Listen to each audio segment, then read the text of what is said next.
Hot mic. Mic is hot. Hot mic. Yeah. Mama. Huh. Yo. Chill. What up? Yeah.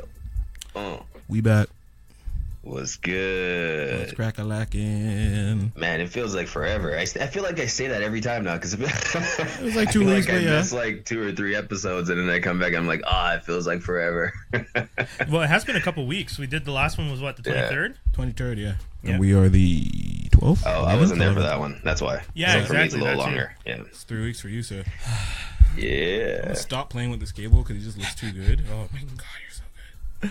First things first, Playing with toys. Hi, Papa. we got a guest today. Yeah, we got a man's from Time. I can call him my little brother, but this is TT.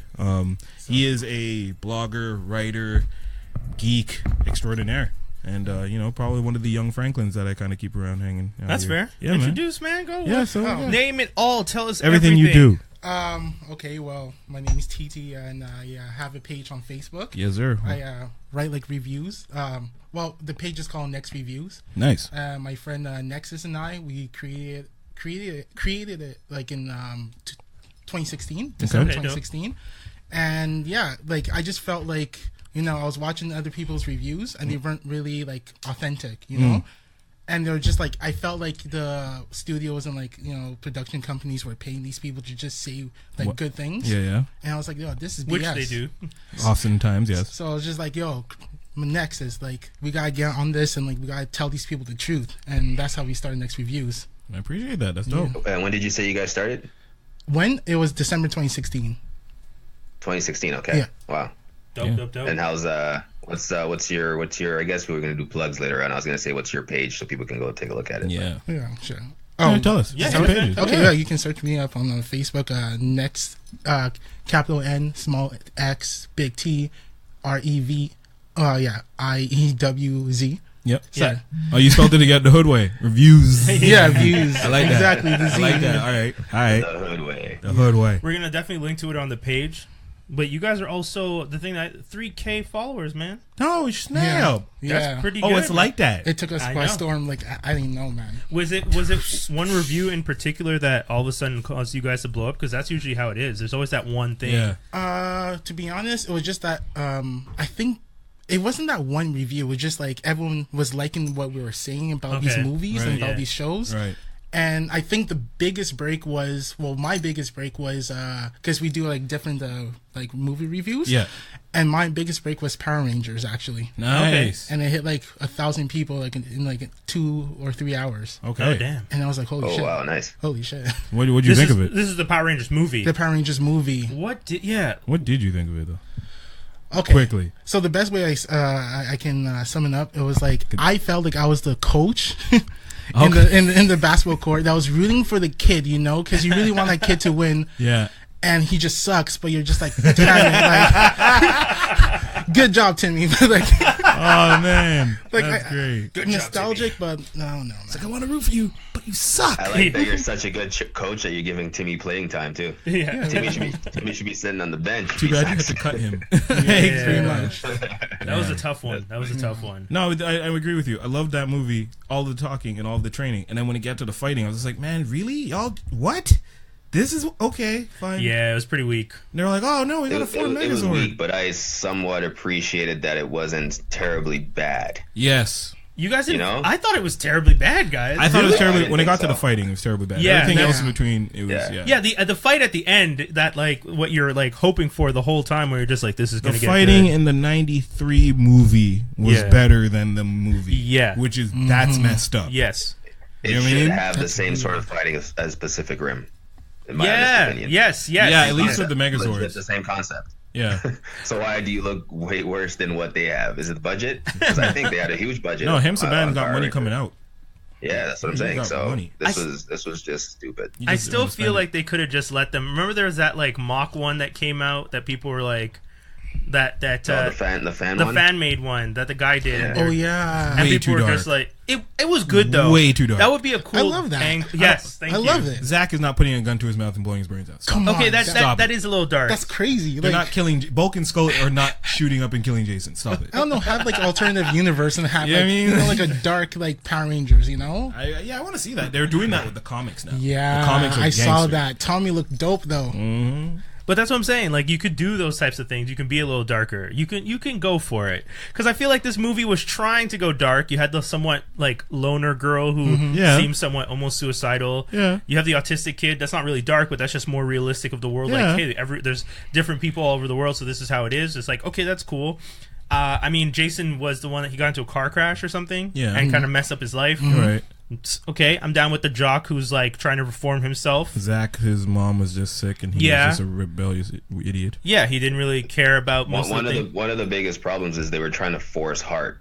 Yeah. Instead of letting it build organically. Yeah, they're trying to force make you care about these people, and you really weren't instead about of letting us decide if we care. Just tell us the story. Yeah. Give us the opportunity to connect on our own. That's the same thing I always say about the show This Is Us, right? Where it's just like, let me get depressed myself. Oh no, dude, this is us gets you because they're just reluctant. They're just like, oh, you didn't make you cry? No, this will. This will. I've never seen this. Trust me. And this is not even like ageism. I tell people you have to be at least 25, 26 to watch the show just because it's just so dark and deep every week, and I don't think you could really take that. I don't know what I mean? Like, I don't really think you have to already kind of be like, yeah, this is life. Keep a box of tissues nearby. Straight up. Legit. You calling people you haven't spoken to in like 9 months because it's like, yo, you all right, bro? I just watched This Is Us, and I mean, yo, don't get a pressure cooker. Pressure cooker. Man. You'll see. I haven't seen that one, but I think I know. Snotty nose like Viola Davis. So we got to get into Tobi. You want to tell the stories now? You said you had some fun Hollywood stories. It's just one quick little cool. that happened on the first day. Okay, hit it. So I was in California 3 weeks ago. That's why I was on the episode with you guys. Yeah, episode 11. So whatever. We got there, we landed, and we decided to go leave our things at the place we were staying and just kind of explore downtown Hollywood because we heard there wasn't much to do. You can just go look at the monuments and the stars, and then that's it, and just explore everywhere else. Okay. Mm-hmm. So we go downtown. We're looking at the stars, on the Walk of Fame, all those things, and check out the museum. And then we're heading towards the Chinese theater, the famous right? Yeah. And right across the street from that is Jimmy Kimmel Studios. Oh, okay, cool. Right? I didn't know so that. I saw Jimmy Kimmel signs. I'm assuming that's where it was. I feel like they filmed there before. So anyway. So I saw a bunch of fans outside cheering and stuff. So I'm thinking, oh, they're filming something for Jimmy Kimmel because it has his face everywhere for some reason on that building. And then so imagine this, I'm across the street at the Chinese theater. So there's a whole street in front of us that's blocked off. No one can go there. There's a tent, right? So across the street is Jimmy Kimmel. The fans are cheering, and then SUVs are pulling up. So I'm like, oh, this must be how the guests come to the show and see fans before they go in, because it was during the day. It was 5. They record these shows early, right? Yeah, Even though true. shows at the Yeah. True. Right. So, and then I'm like, whatever. We go in the Chinese theater, check it out. We're on our way back, to where we came from, and all we hear is, "Hey." And it's this security guy in front of the tent that's the place that's tented off. Yeah.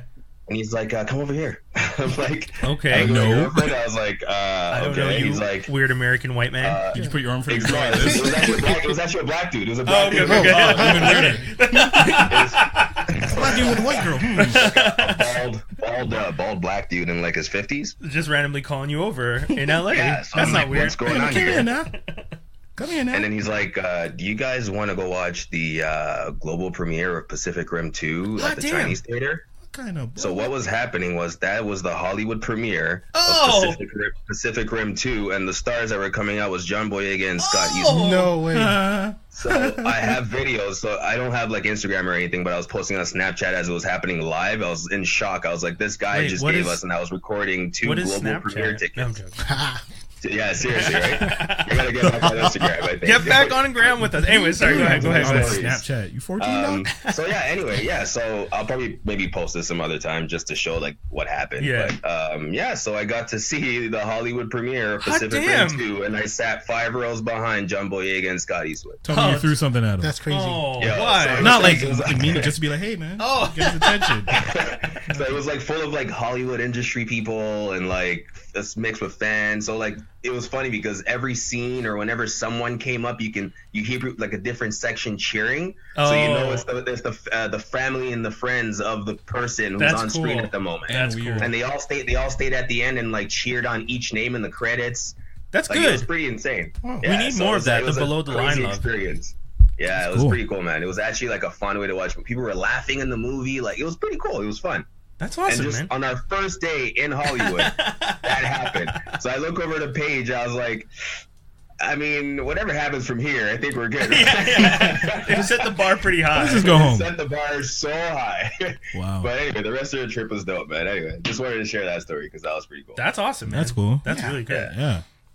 Okay. Random. I mean, if I chose another day to go, it would have never happened. It was so weird, you know. Anyway, I don't feel like we can top that story because I was like, when I originally posted this, I was just like, oh, we'll all have stories about the past 2 weeks. Nah, I think that was pretty much past 2 weeks. I mean, no. I didn't get to meet celebrities and go see the premiere, so you win. This is why you got to go first. Yeah. I went to Niagara Falls. I saw water falling off of a cliff.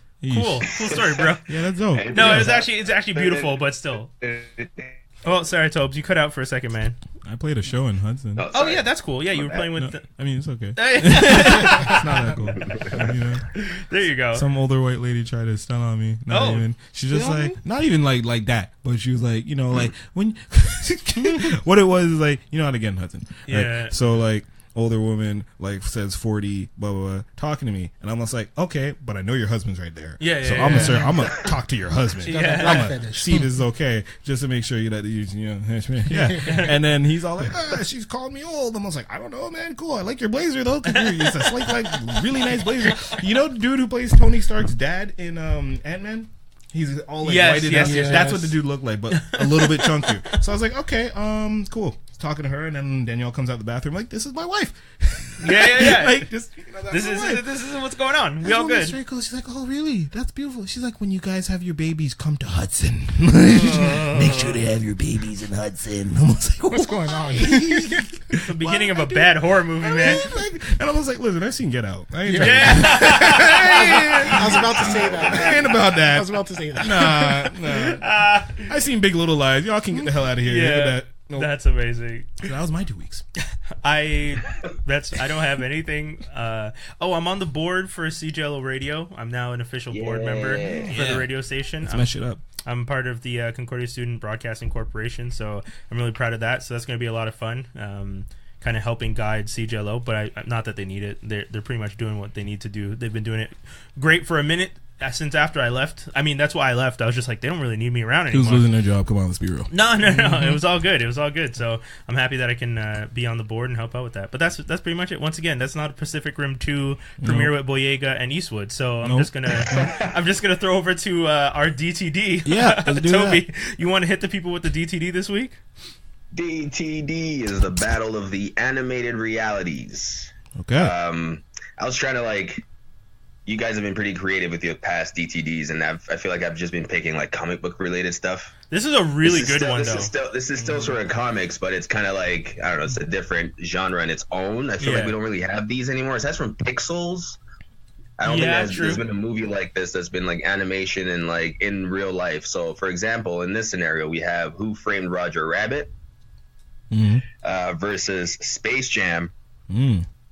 Versus Cool World. Now, initially, I chose Looney Tunes Back in Action. I think that's with Brendan Fraser, right? But I think Doc suggested we choose something like Cool World. Only because if not, we'd have two Looney Tunes, right? Right. That was the only reason. Makes sense. I've always wanted to see Cool World. Have you never seen it? You pretty much would choose. In this DTD, you pretty much would choose to, in draining one, you're choosing to live in that reality. Yeah. In that city, in that town.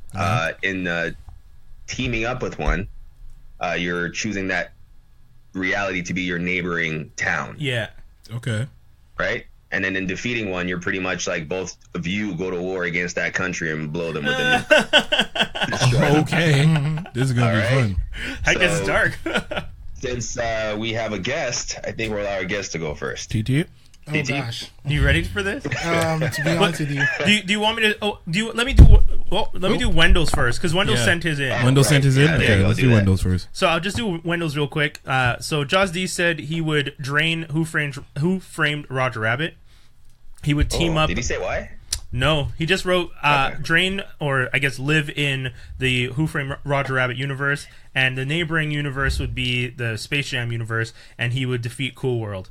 I don't know why. I mean, I can understand defeating Cool World because that is a much darker version of any of the three. Oh, really? Yeah. Hollywood is crazy. The girl, the villain that's played by Kim Basinger.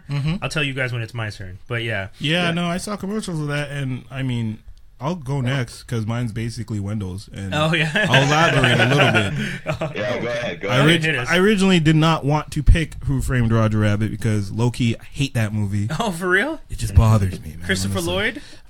He's a pretty weird. Get out of here. And then like the villain and the eyes getting all crazy. And it's like, are you a cartoon or are you not? What's happening, bro? Stop it.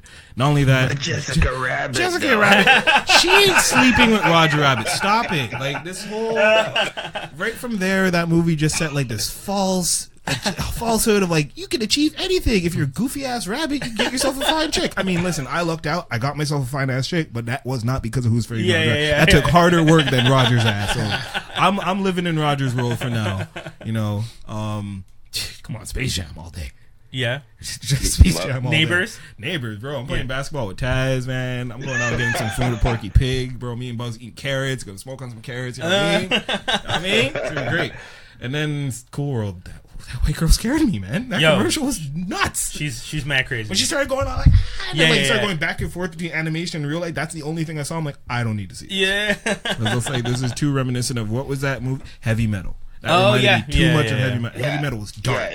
I feel it was around that time. Who the target audience for that movie was? Yeah. It was like, I don't know. I mean, you had Brad Pitt and Kim Basinger, but Brad Pitt was in that. Yeah, Brad Pitt's the cop in it. Was the main actor. Yeah. See. Yeah, you see how it don't know? It's weird, man. I don't know what that universe was supposed to be trying to tell us, but was there going to be a sequel or anything? Like it just no. I don't think it was that type of movie. I don't think they wanted to like add to it. It was more just like let's write this crazy movie and scare out of people. What's the movie about? So Cool World is kind of like there's this artist who has created Cool World. He draws it and he does these doodles, and to him he created it in when he was in jail. Yeah, and it's just this world that he just kind of doodled all the time to keep his mind going. And then he gets sucked into it, and he finds out that the world existed, and Brad Pitt is a cop who's like, oh yeah, it's been here, it done been here for a minute. And he's just like, and the guy, the ex-con is like, what are you talking about? I drew this. And and then Hollywood, which is spelled HOLLIWOULD, which I don't really understand why they spell wood that way. You already put the I, so you can still play wood. Anyway, sorry. But Hollywood is the like lead female character that he would draw, and she's kind of like obsessed with trying to get into the real world.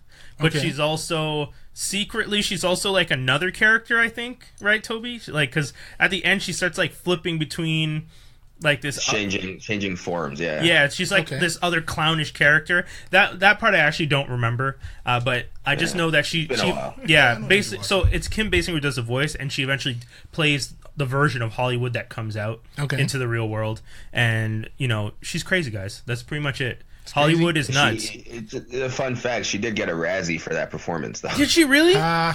I didn't even know they gave out the Razzies back then. Yeah, they did. Worst actress. Yeah, that's rough. Yeah, it's not a good movie. But it was comparable to Who Framed Roger Rabbit and Space Jam in the sense that it's an animated reality gone wrong or something. Yeah, I guess. You broke that down. Yeah. I love that. With that said, I think I'll do mine. Okay. Real quick. So I want to live in the Space Jam universe. Yeah. Because I actually want to live there. Because I'm hoping Bill Murray rolls up and is just hanging. Hey, whoa. Bill Murray, Michael Jordan, and then like all the tunes. Muggsy Bogues? Yeah. All those guys. Well, those guys weren't even in it though. Do they? They don't. No, they get their power. Well, their basketball power. Yeah. Dre. Yeah. Like, hey, put your hand on this ball. Yeah, you'd have to like be in the Space Jam world, not in the real world. Yeah. So I get to be in the Space Jam world. I get to hang out with Buzz. But Bill Murray does show up in the Space Jam world. That's why I was saying he does. Yeah, he does. Like, hey guys. So I was just like, yo, this is dope. Yeah. And then next door is going to be Who Framed Roger Rabbit.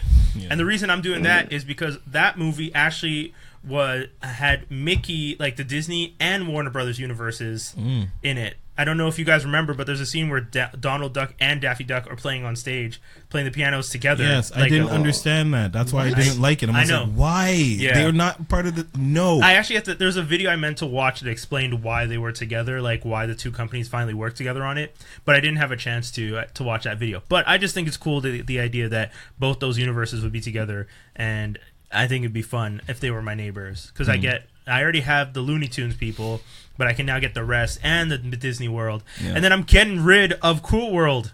Nuke it. Yeah, we're burn it to the ground. Everybody's getting Cool World the hell out of here. Because I'm telling you, Hollywood will come and slit all our throats. But why? And not think twice. But why? Because she cray.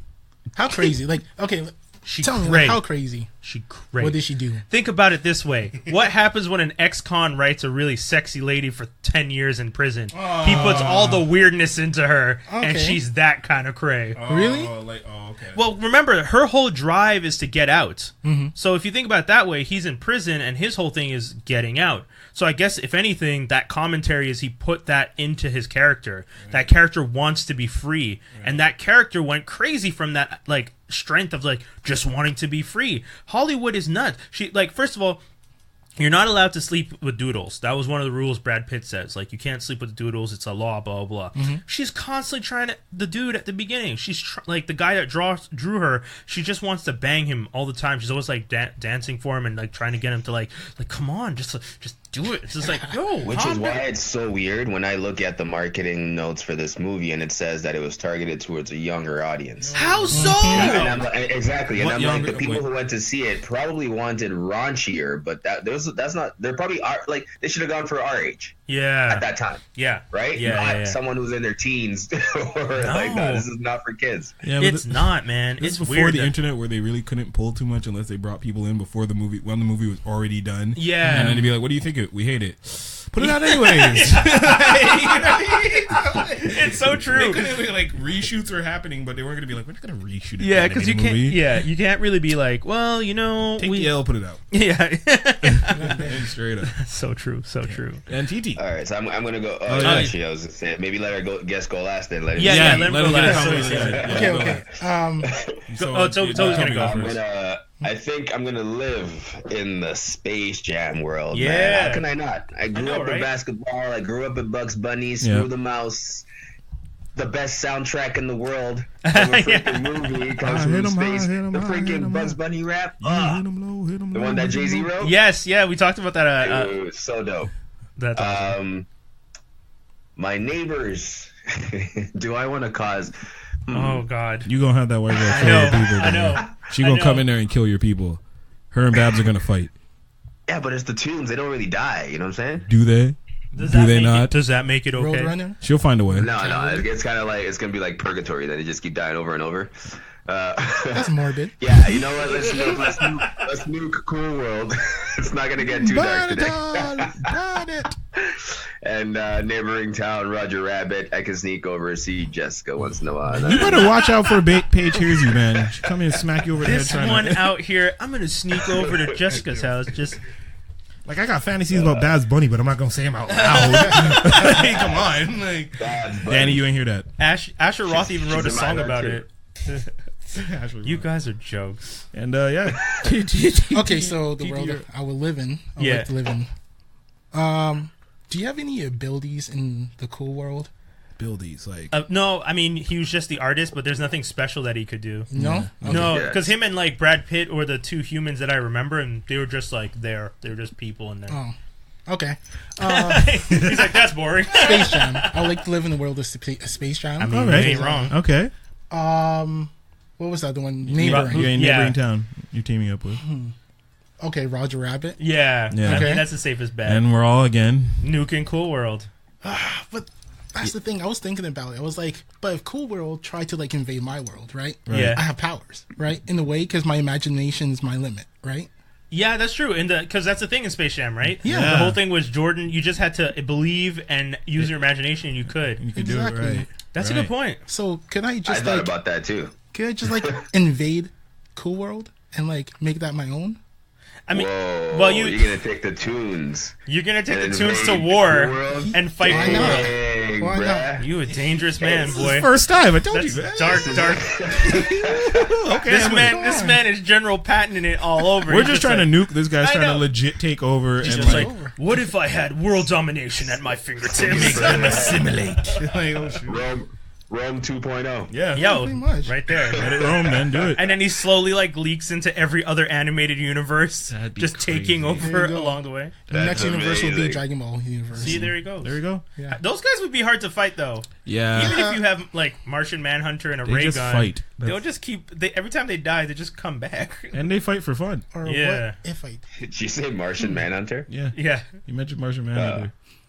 Well, Okay. yeah, so War over Cool World. I like that. Good picks. Good picks. Good picks, man. Good job, man. Okay, man. So, guys, that's the Give us that dap. that's the This looks so great. that was the that's the DTD for you guys here on Geektastic Cypher. We are back, and that was the first one. If you guys have been watching us live on our Facebook live stream, we're going to be ending that right now. But you can always watch this video at a later date if you go to facebook.com/FranklinArmstrong DOTCOM. And we always post the link inside the episode that will be coming out on Friday. We are now available on all platforms. All the things. All of them. The only one we're not on is Spotify, but let's be honest, how many of you listen to podcasts on Spotify? Nobody. As far as I know, not many people right now. But we're on iTunes, we're on Android, on all the platforms. You can hit us up on Stitcher. We're on Overcast, which is a really good one that allows you to listen to a podcast and continue it from where you left off if you have an account. So if you're listening to it on mobile and you get to work and you want to continue listening to us on your computer, you just log in and you'll be at the same point. We're also on TuneIn and iHeartRadio and Google Play. So we're in all those places. Yeah. We're available all over the place. So if you guys want to check us out, subscribe. So that's it for the live stream, but you guys can continue listening to us on the podcast live stream, which is going to be on FranklinArmstrong.com/live. We are jumping into View the Right Thing right now here on Geektastic Cypher. Tobi, how you doing, man? So I know you're listed as third, but when I saw what you were going to be reviewing, and I also saw the movie, I was like, let's just do it together at the beginning. Yeah, let's get it done. So y'all can do this. This one. is a Is it creepy? because I had some. Freaky? No, it's a good movie. Okay. At least I thought it was a good movie, but I had some.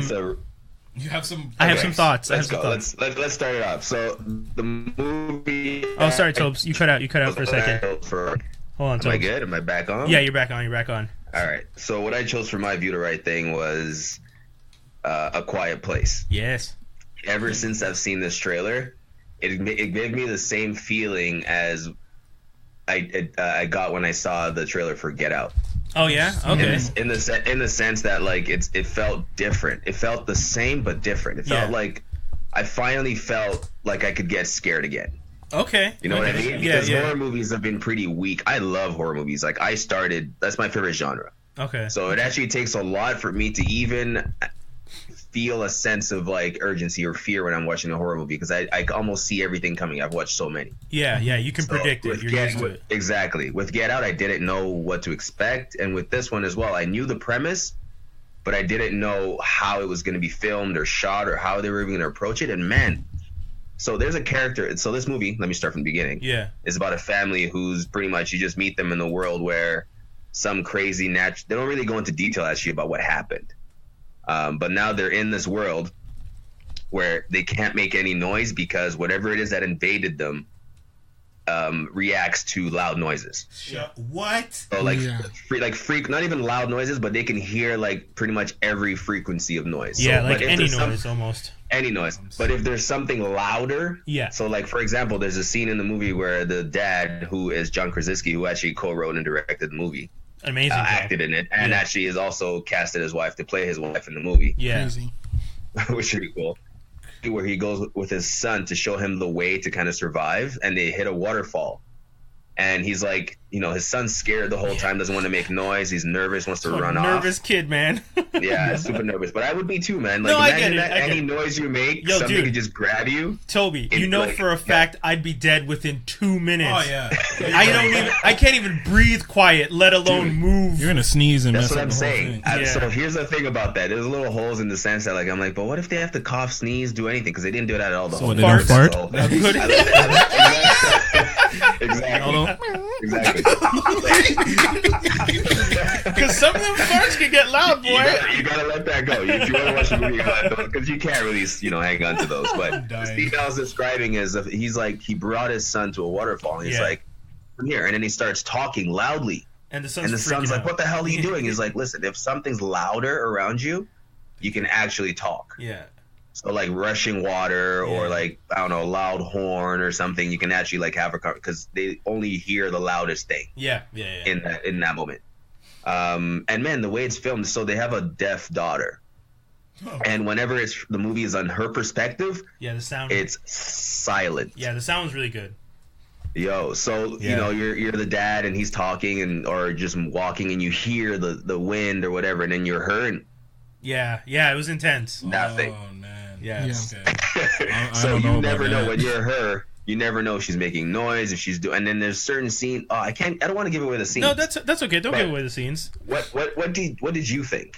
I mean, going into the movie, the first thing that happens had me a little annoyed. Oh. I don't know if we want to give that away. No, I'm not going to give it. I'm not going to give it away. But I'm going to go read that right now. It sets the tone of what to expect. Exactly. They're not. You saw the movie too? I've seen the movie. Yeah, I'm about to read that right now. It bothered me the way they did it because it felt more like negligence on multiple levels. Because that's the whole point. Yeah, but I feel like if you're a parent.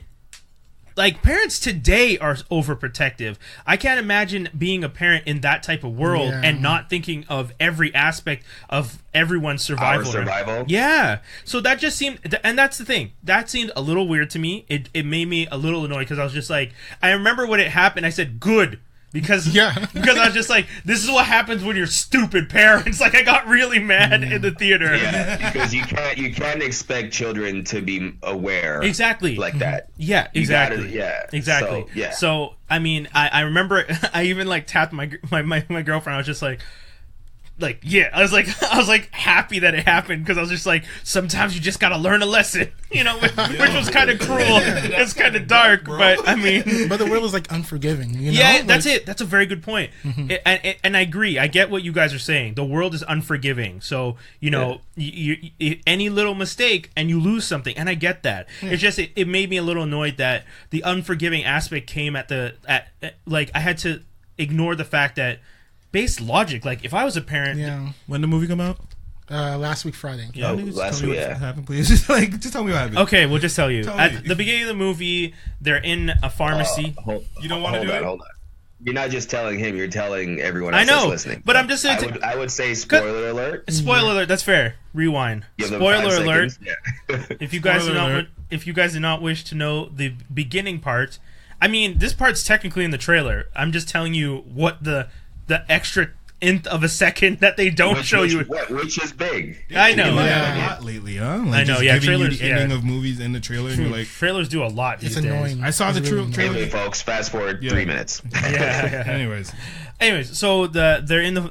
Essentially, the story is that the kids. So you have the parents, the father, the mother, and 3 kids. Right. And they're in a pharmacy. The father's not there at the time, but the mom is there with the son, the oldest son, who is sick from something. I don't know what. She's looking for medication. The young daughter, who is deaf, is walking around with the brother, the younger brother, and they're just walking around. The younger brother, I would say, is what, 4 or 5? It's like 4 or 5. Yeah, so he's 4 or 5. Yeah. The sister is maybe 10. No, she's a teenager. 13. Yeah. 13, and the older brother is like maybe 11. Okay. So like I'd even say 9 or 10. But 9 or 10. Okay. So 4, 5, 9, 10, 13, 14 is the age range. So the sister is the oldest. The sister's deaf. The brother really wants a toy, the little one, 4-year-old. So he's walking around. He finds a rocket, takes up the rocket, but there's no, like, he's just holding this thing, and you're just like, okay. So fast forward a little bit later, they're in the store, they're about to leave, the dad shows up and everyone's just like, okay, let's go. And the kid takes, and this is I like how they set this up. The kid takes out the rocket and everyone acted like he's holding a grenade.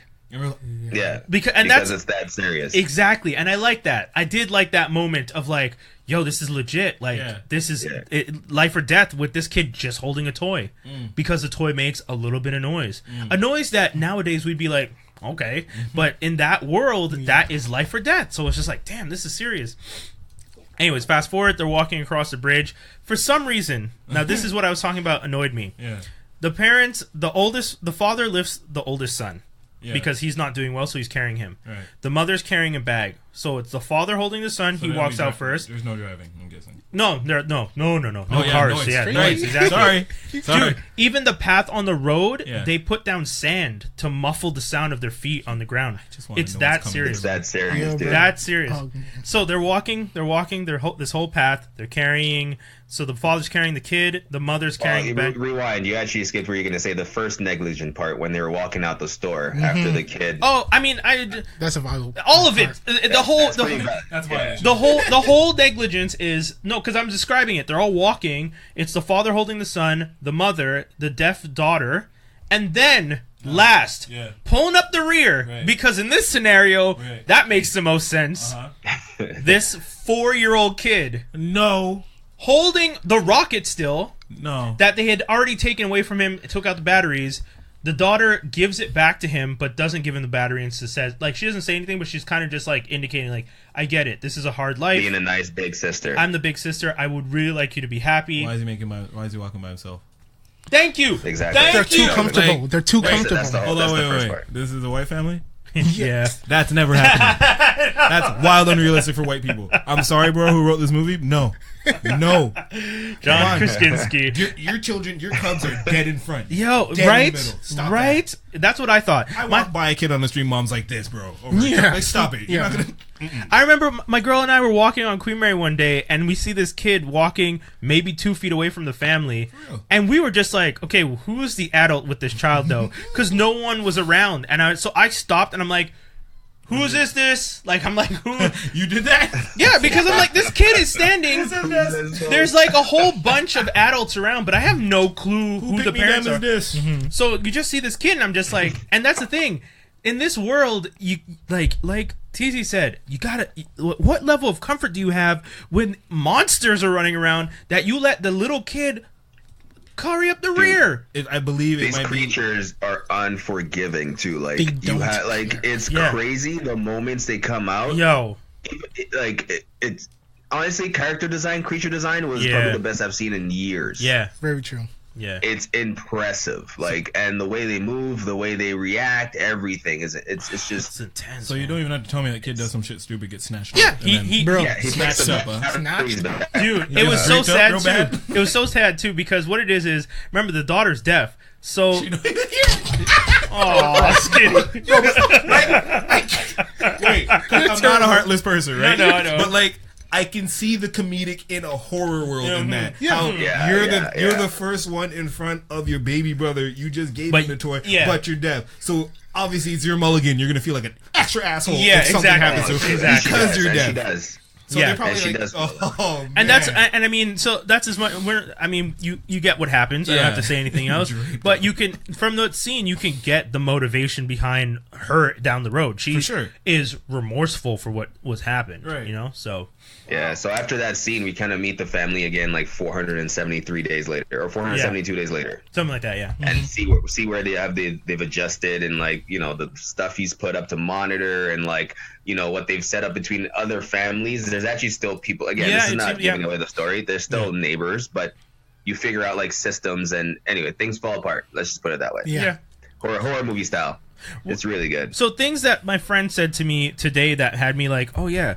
How do they still all have power? That's one thing he asked. Do you think the grid would have been shut off if something invaded? I don't understand. Yeah, I mean, something invades the planet. I mean, if you're doing hydro, you're doing, there's loud machines. Mm-hmm. Like, that's one of the first places I feel like they'd attack because there's loud noises. Right. Second thing, someone said this in the theater behind me, and I didn't think about it until she said it, but she's just like, why didn't they just live under the falls? Like, build a house by the falls? And I was like, damn, girl, that's a good-ass point. Yeah. Did you see it? There's not much space. No, not behind the falls, but if you build a house near the falls, okay, just that noise alone, they would almost never know. That's true, because him just standing in the river where it was just like rushing, the rapids, it was enough for him to talk to. I would feel like just being on a boat, just build a boathouse, be on the water the whole time. But when you think about it, I'm not trying to destroy the universe for you. The movie is still a good story. It's still well built. It's still strong world building. It's just these are things that people think of afterwards, and I'm not. And it doesn't take away from the movie. I'm still telling people to go see it. And Tobi, I think you would recommend the same thing, right? Hells yeah. Yeah. It's funny. Sorry. No, go ahead, man. It's funny because when you're talking about like world building, right? Yeah. And I was actually speaking to this girl about it because she loves like world building. Yeah. And the thing was, she was like, I don't like the movie because we don't know where these monsters come from. We don't know anything about them. I did ask that question. And the thing about it, I personally thought that the movie was not trying to portray like the story about like monsters and like where they're coming from. No. It was just like focusing on this family. Yeah. And the shitty. Oh, sorry. No, you can swear, man. Go ahead. And the shitty hand like life or fate gave them, right? Yeah. And they have to deal with it. And I thought that's where the beauty lies within the movie. Yeah. So it does. It is. I really like that, and I told her like, see, there's another movie like The Mist. Oh, I've heard of it. We don't know anything about the Mist. Like the monsters there, we don't know where they're from. Yeah. Same thing with Cloverfield. Yeah. Right. True. But yet these movies are really good. Sorry, go ahead. Interesting segue is the guys who wrote this movie actually brought it to Paramount as a part of the Cloverfield world. Oh, they pitched it. Yeah, they pitched it as that, and then Paramount is like, okay, go back, finish it, and by the time they brought it back, Paramount's like, no, this is its own thing. Oh, that's good though. So this was before Paradox, by the way. I like that though. I like that they saw it and said this is its own thing. I respect that because a lot of movie companies take it up just cause. They take it up and they sometimes force them into their universes. Tokyo Drift was not supposed to be a Fast and Furious movie. They merged. No, that was a script that was written, and someone said, "Oh, let's just toss that into the Fast and Furious franchise." That's why they just branded it. It wasn't meant to be, and they do that. Yeah. I was been listening to a few podcasts, and that's a thing that they do in Hollywood. You get a script, you look at what you have, you look at what brands you already have, especially now in these universes that we have, and everyone just takes up a script and goes, okay, just fit that into this universe somehow, some way, and that's unfortunate. But this is good. I like that the studio saw that and decided to go the opposite direction. I know, and I think it really allows the movie to just be its own animal. Yeah, I agree. Pretty much. Yeah, so I mean, I think all three of us who've seen it, we all recommend people go check it out. Highly recommend. Yeah. Okay, there you go. On my View the Right Thing segment, mine is super quick. HBO Barry. If you guys have not heard seen the trailer, no. Oh my gosh! What is this? Bill Hader plays an assassin for hire. He's ex-military, who is now he's a little socially awkward. Okay, and one of his dad's best friends is kind of just helping him live his life. Right. But he also somehow convinced him to be an assassin. He's just like, let's use your skills for good, even though you're being paid to kill people. I don't really understand it. The guy sounds like he's taking advantage of Barry, to be honest. But the way he does it is he does it in a loving way, so it's hard sometimes because he's just like, Barry, I don't want you just sitting at home playing video games all day. Let's go on a hit. You know, like he doesn't say it like that, but that's kind of the gist of like, I don't like when you're in the apartment for like, at one point what Barry does is he kills somebody and then stays in the hotel for like 3 days. Okay. After he kills the guy. And you're just like, and he's just like, what'd you do? He's just like, he's just like, why did it take you 3 days? He's just like, you did what you did last time. You just stayed in the hotel, didn't you? He's just like, I mean, and you're like, oh my God, that's really messed up. Wow. I mean, it's a free it stay. makes sense. Yeah, exactly. Yeah, it's free stay. So you know, I mean, Bill Hader co-wrote it. I think he directed the first episode. Okay. He stars in it. It's really interesting. It's really funny. It's being super pushed. I remember just driving down like the streets when I was in Cali, and billboards everywhere. Yeah. I mean, one of the things about having been from SNL is usually everything you do after for like your first few years has Lorne Michaels' finger in it. Lorne Michael and Broadway Entertainment or whatever it's called. That sounds so bad given everything that's happening. Lorne Michaels' finger in it. Yeah. But I just mean like you know, if you look at NBC, for example. Yeah. the late night for NBC from Monday to Saturday is all Lorne Michaels produced. The Tonight Show is Lorne Michael. The Late Show with Seth Meyers is Lorne Michael. And SNL is Lorne Michael. Right. Yeah. And anytime people have worked with him, it's not that he's trying to be controlling. He's really successful, so people want to work with him. But I just find it a little weird that he has his finger in everything. So to see this HBO Barry, which I don't think Lorne Michaels is affiliated with, I didn't see anything with his name on it. I didn't see Broadway connected to it. And for Hader to be writing his own thing and to build something for himself that's really interesting, really dark, funny, like that dark humor. I like it.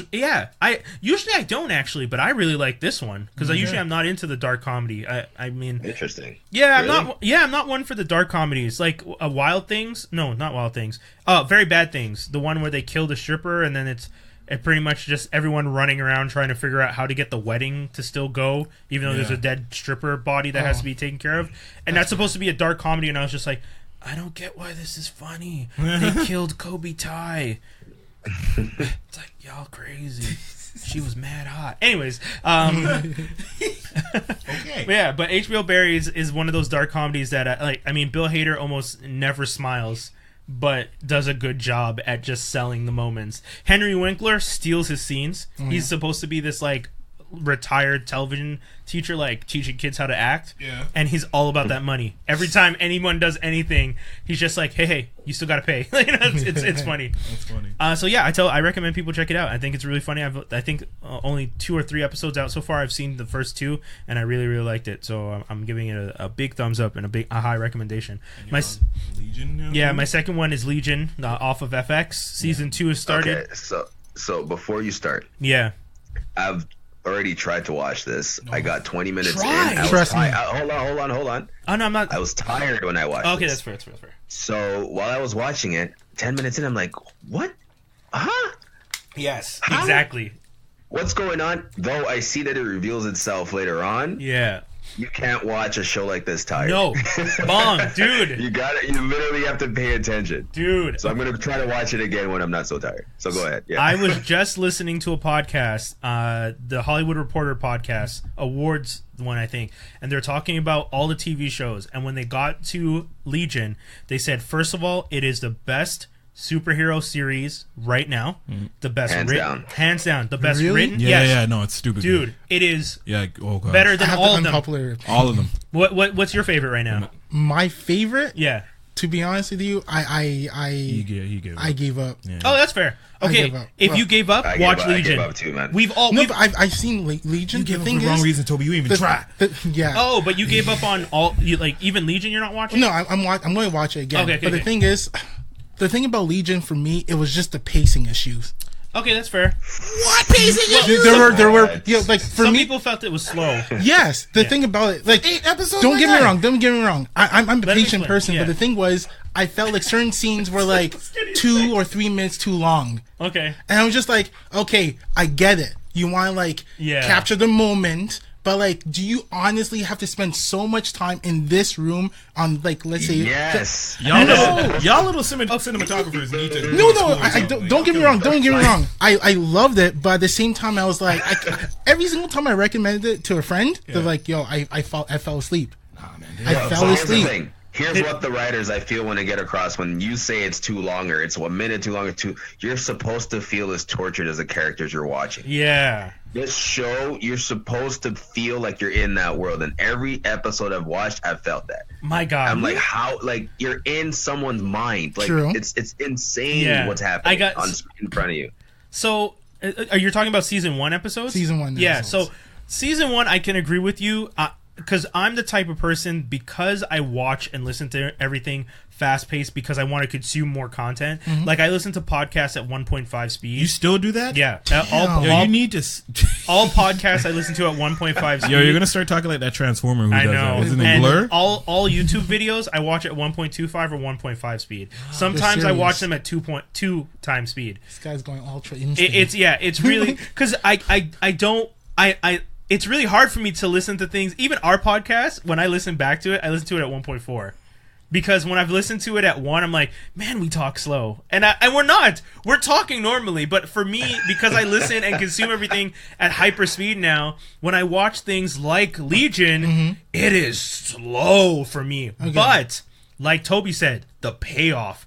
Everything they do is meant to make you go like, oh, okay, I see what you guys are trying to do there. Yep. I see how you're building that up. I see how you're setting that up. I see what this character's trying to do. I see that pain. I see that anger. I see that confusion. I get it. And then when you get to season 2, dude, Shadow King, that homeboy is playing a game. Season 2? Dude, season 2, episode 1 and 2, I watched them both, and I was just like, I remember... Wait, you premiered already? Yeah, season 2 is back already. Damn. Yeah, 2 episodes in. That's why I brought it up. Season 2, episode 2, I was just watching, and I was just like... there were some scenes that I rewound to watch a second time. Yeah, that's possible. And that says a lot for someone who usually watches stuff at 2 times speed. Like, that's what I'm saying. Like, I'm so used to this fast-paced stuff now that it's so hard for me to slow down and watch a show. But that I was willing to watch and even rewind scenes and be like, okay. And one of the things I was going to mention real quick is... He just caught a fly on some ninja shit, that's why. Oh, is that what you did? Yeah, he just... I was like, yo!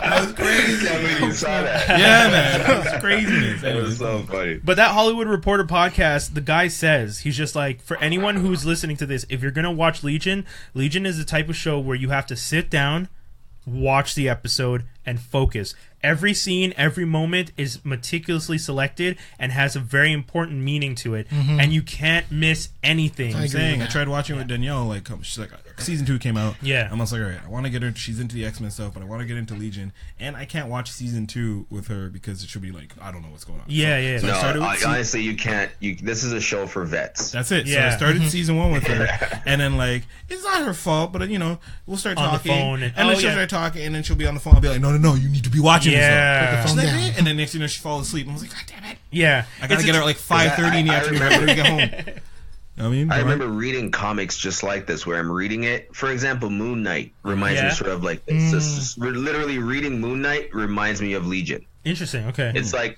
things are happening and you're wondering why they're happening, but they're kind of interesting. What's happening, but you're not getting an answer. At the same time, you're kept in there trying to figure it out with the characters. It's like it's revealing itself when it wants to reveal itself. Doesn't give it away. I never know where the show's going. Yeah. I felt that way with Spawn. I like it. With Spawn? Yeah. The movie? No, the comics. Oh, the comics coming. Okay. Like when I was reading the comics, I was like, "Yo, what's going on?" Yeah. Like I forgot that the old man. I didn't read Spawn. Unfortunately, I'm one of the few people that hasn't read it. Oh my! I know. You guys have to jump on that. Yeah. One day. Anyways, what was like the thing about Spawn is like, okay, he's on Earth. You again, find out the old man was an an older held Spawn, and he actually got his soul back, and you're just like, but you find this in. I find this out like I think like issue 82 or something, like way into it. And you're like, holy crap! But it pays off in the end. Yeah. I mean, that's it. Legion's the same way. It's one of those shows that it will pay its dues. And it's just the time you got to put in, even for an. I get it. I get people saying it's slow. It's you kind of you have to be into comics and like you have to know the character too, and where he comes from. Action. Yeah. I mean, and I like shoot 'em up, bang bang like the next person, but sometimes I like to think too. But I mean, when I compare Legion to any of the like CW shows, I would much rather watch Legion than any one of those CW or Agents of S.H.I.E.L.D. or all of them. They're good. Some of them are good. Some of them are better than others. But Legion The Gifted is probably my second favorite. Yeah, I would say that. S.H.I.E.L.D. kind of has like.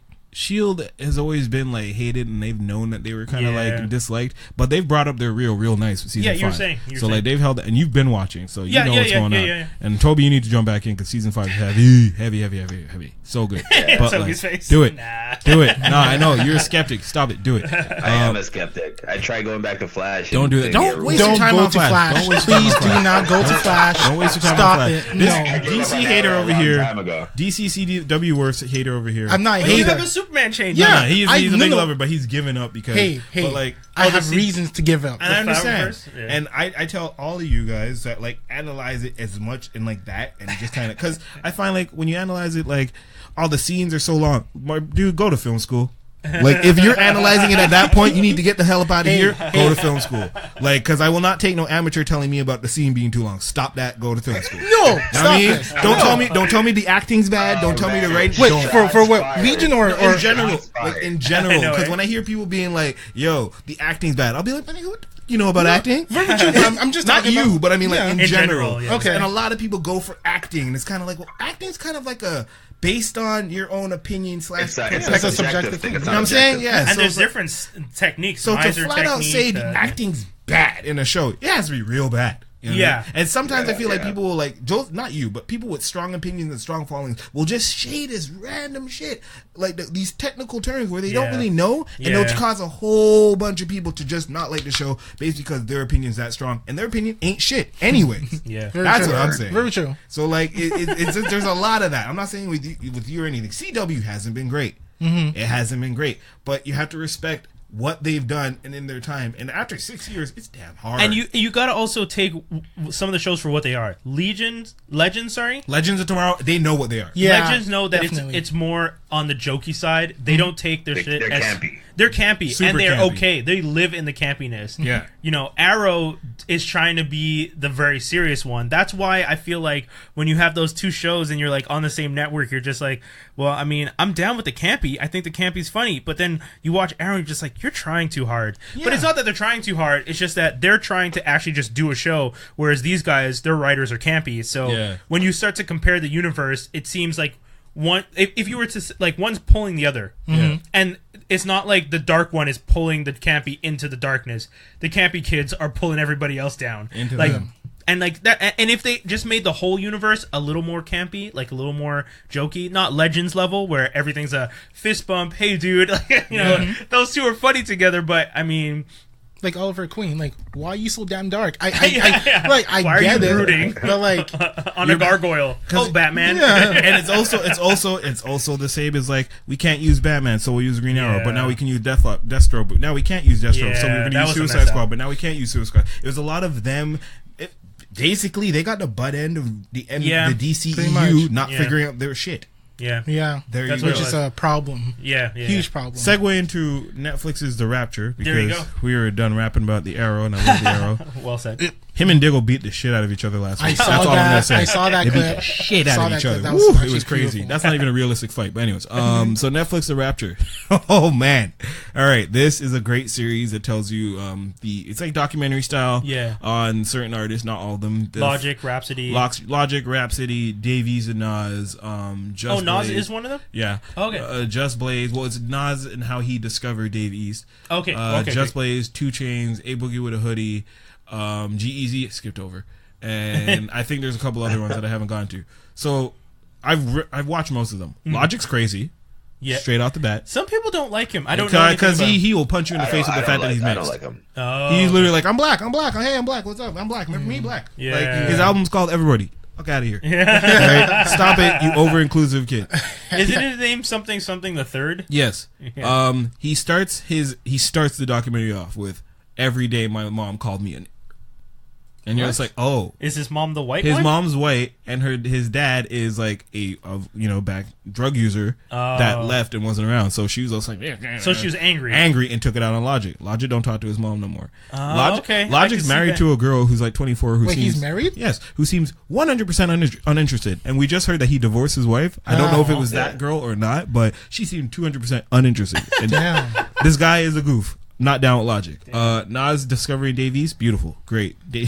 I'm not even saying this in a weird way, but Davies is a pretty boy, right? Okay. So like, I won't let Danielle watch him. Nah,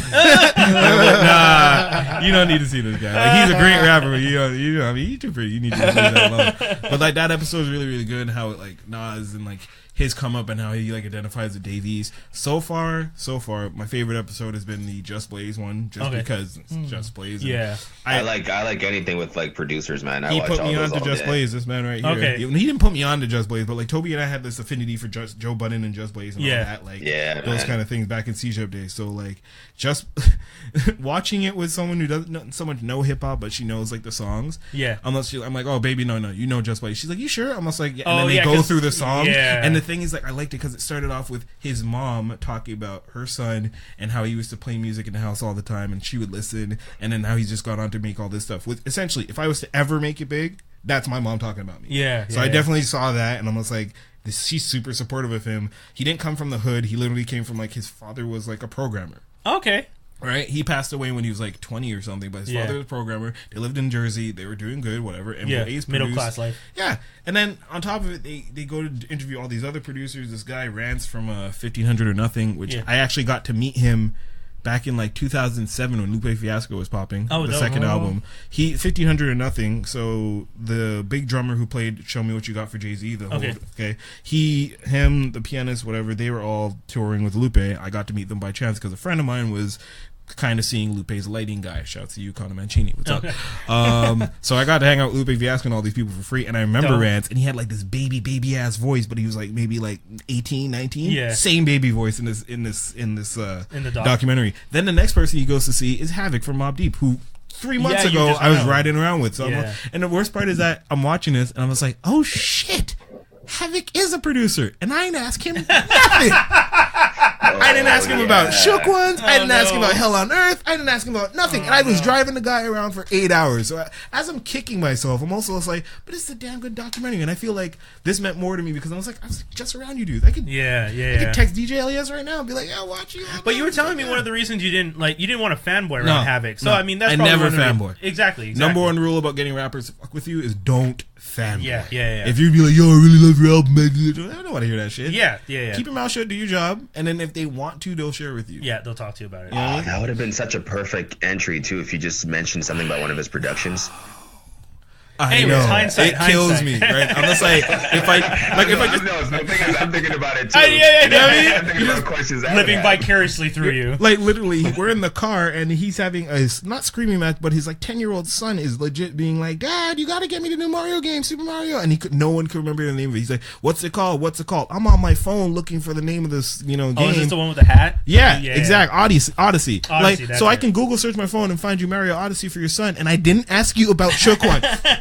God damn. You know what I mean? Anyway, so that's why I recommend The Rapture to anyone. If you even like hip hop a little bit, this show is good. The 2 Chainz one is super good. He's super funny. How long are the episodes? Like, an hour. Each? Okay. The Rhapsody episode's super, like, particularly good. Rhapsody's amazing. I'm actually going to go and get that album now. Do they talk about Cooley High when she was part of that group? Yes. Oh, good. The guys from Cooley High are in it. Oh, good. So, one of the dudes with his son, they kick a freestyle on it. It's dope. Very nice. Because I saw them with her a couple years ago at CMJ in New York. Okay. That's how I That's Cooley High. I didn't know she was in Cooley High. I didn't realize that. Yeah. So, that was a really, really, really, really, really good series, and I would check it out. And then the next one is The Last OG, which I started this morning at 6 a.m. And Tracy. That shit's funny. Is it good? Like, it's a TBS show, but as Wendell was telling me this morning, they say motherfucker a lot, but they beep it, which makes it funny. Because it's Tracy Morgan. You know how many times he says that? So it's a really, really, really funny show. And, like, I mean... and what's his obsession with naming his Tiffany characters after himself? What'd you say? I said he has an obsession with naming his characters after himself. Is his character named Tracy in the show? I feel so. It's Trey. Oh, Trey. It's Trey. Yeah, you're right. No, he does do that. Yeah, Tracy Jordan was the other one. Yeah. And then, I mean, well, what it is I remember when Will Smith started out on Fresh Prince, he was saying he spoke to, what's Carlton's real name? Alfonso del blah blah. Yeah, he spoke to Alfonso, and he asked him. He's just like, I don't know what name I want to go. He's just like, well, think of it this way. What name do you want people to yell out at you in the streets for the rest of your life? Because that's what they'll do. Because Alfonso had come from Silver Spoons or something. Yeah. And he said until he got to Fresh Prince, they just yelled out whatever name at him all the time when they saw him in the streets. And then when he got on Fresh Prince, now he's Carlton. So it's just like, whatever name you want... Give your character that name. I mean, if you have that power, obviously. Yeah. Like, if you're, being cast for something, you don't get that power, then unfortunate, but whatever.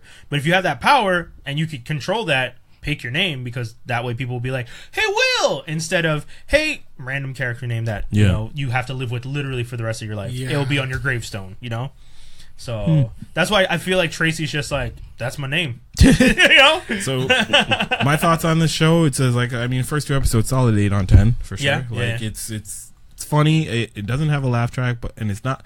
You won't get like some crazy like belly over, like falling over laughs, but yes, you can. Okay, you know what I mean? Like, Tiffany's good in it too. Tiffany is good in it. I didn't realize she had time for a series. That's what I'm saying. I was like, I haven't seen this girl a lot lately. I'm doing movies and Netflix specials. I haven't seen her Netflix special yet. Not yet. Yeah. Tiffany Haddish. It was great. She has that new branding. Yeah, she has that new movie with Kevin Hart, Night School. She doesn't need to do that. I saw the preview for that. Yeah, that one. She doesn't need to do that. Whatever. It'll be on the resume, but she's still gonna be popping. And one last quick thing too. Yeah. not. I mean, if you got the balls for it, go ahead. But I saw the preview. I saw Blockers, great movie. I saw the preview for Truth or Dare. Yo, my guy, no. Nigga, you saw that shit? I didn't see it. I'm contemplating. I saw the preview, but I ain't about that. Yeah, that's what I'm saying. That preview, Toby. If you have like a laptop next to you, I want to watch your reaction to you watching the Truth or Dare preview. This shit. The movie looks dumb as all hell. I know, right? But it's what they it's have. like Lucy did Hall you see the preview? and Yes. Tyler Posey, the kids from like Werewolf, the Werewolf Show, and Pretty Little Liars, and I was just like, what are these kids doing? So it starts off as Until Dawn, like basically these kids in like a cabin. He's like, oh yeah, I just brought you guys up here. You don't even know why he brought them. He's like, I just brought you guys up here. He's like, I don't care about other people's like well-being, and you're like, wait, what? Yeah. And then it gets into these like I don't even remember this really premise of the previous story itself because it was just so freaky that every now and then people will be playing Truth or Dare, and then if they pick Truth or Dare, some kind of demon takes over you. Their faces, their grins, their dimples go Grinch style, right? Yeah. But like, think Toby, you've seen this video. Think Black Hole Sun. You remember that video? Yes, yeah. When people used to, and their faces would get all weird, smiling, and after a while you'd be like, I need to turn this off. A whole movie of that shit. A whole movie of that shit. So every time Joker, heavy Joker grins. Like every time they're about to do something crazy, you just see their eyes go like this, and then and you're like, yo, why do that? It's messed up. I'm actually watching it right now. It's freaky, bro. Yeah, it's freaky. Wait for it. It's so crazy. But I feel like they also in that preview gave away the ending. I feel like like we said, all those trailers nowadays, it's predictable. That's also a good point. Yeah, maybe that's one of the reasons. Ending of the trailer, you see the main girl doing the same grin and like straddling her boyfriend. Oh my god! You know what I'm saying? Oh man, I wish we had recorded that. I told you. Toby's reaction, guys. I told you. Yeah, man. It's crazy. Weird. Yeah, it's man. Weird. This is like Final Destination-ish. Yes. With grins. With grin. What? Danny couldn't go to sleep, man. She's like, nah, bro. Nope. You better come to bed. I'm like, what do you mean I better come to bed? She's like, they're getting you first, bro. That's actually pretty crazy. Wow. Okay. Yeah, so, I might watch it just for the hell of it. Yeah, I will tell her, if you have the balls, go see that. Otherwise, don't. I think I'm going to watch it. Good luck. I think I'm going to watch it. It was either that or nice Rampage. It's either that or Rampage. I would pick Rampage. I don't know. I'm tired of The Rock, so I want to see Rampage. You know, don't say that. Super quick though, I'm on the same page. Are we getting tired of The Rock? Is he doing too much? There's a Rock fatigue, man. There's no Rock it's fatigue. coming. I have Rock fatigue. Yeah. Okay. See, I'm not the only one. fatigue? Because I said it the other day. I'm like, my girl and I were talking about The Rock, and we're just like, Jumanji was fun, but I mean, you know, now he's doing that skyscraper one. He has Rampage. Yeah. He has some other movie. Yo, baby's got to eat, bro. Eat what? For sure. He's got another one on the way. Yo, shout out to Hollywood. Oh, does he have another kid on the way for real? Yeah. Okay. Shouts to Hollywood of having no one else to star in these movies. I know. No one else. Don't get me wrong. The Rock has, cornered the market on the big, like, brute guy. He is the action star. Everybody's old. Yeah. He is action. There's nobody left. That's true. There's no action hero after him. It's in the same sense where, like, honestly, over maybe a year or two ago, I thought I was getting Kevin Hart fatigue, and somehow I don't know how he came back. You just never I'm left. still having Kevin Hart fatigue because I don't want this night school movie. I do, but it wasn't as like crazy as I did. I remember like 2 years ago, I was like, oh my god, like this is the same guy every movie. Yeah. I feel like in 5 years, I'm gonna go back and just have like 97 movies to watch of Kevin Hart, and I'll be like, okay, now I care because I don't care now, so I'll just be like, okay, catch up. Same thing with The Rock. Like, I'm not gonna see Rampage, but I know my man's doing good. Yeah. I'm annoyed that he hasn't come back to the ring yet, but I understand why. Oh, you really? Yeah. Oh, okay. Yeah, I mean, I feel like John Cena will come back. Yeah. John Cena will do funny ass movies, but he'll come back. Yeah. Like, I feel like The Rock's gone, but like in that preview you saw, he ripped those two people apart like he never left. I laughed. And I laughed, died of laughter. Like, I want The Rock back tearing people a new asshole. I don't want him saving the world from rampages. Yeah, I my thing is, I mean, congrats to him though. He is a name because Jumanji just passed. Yeah, Jumanji just passed Spider-Man as the highest grossing film for Sony.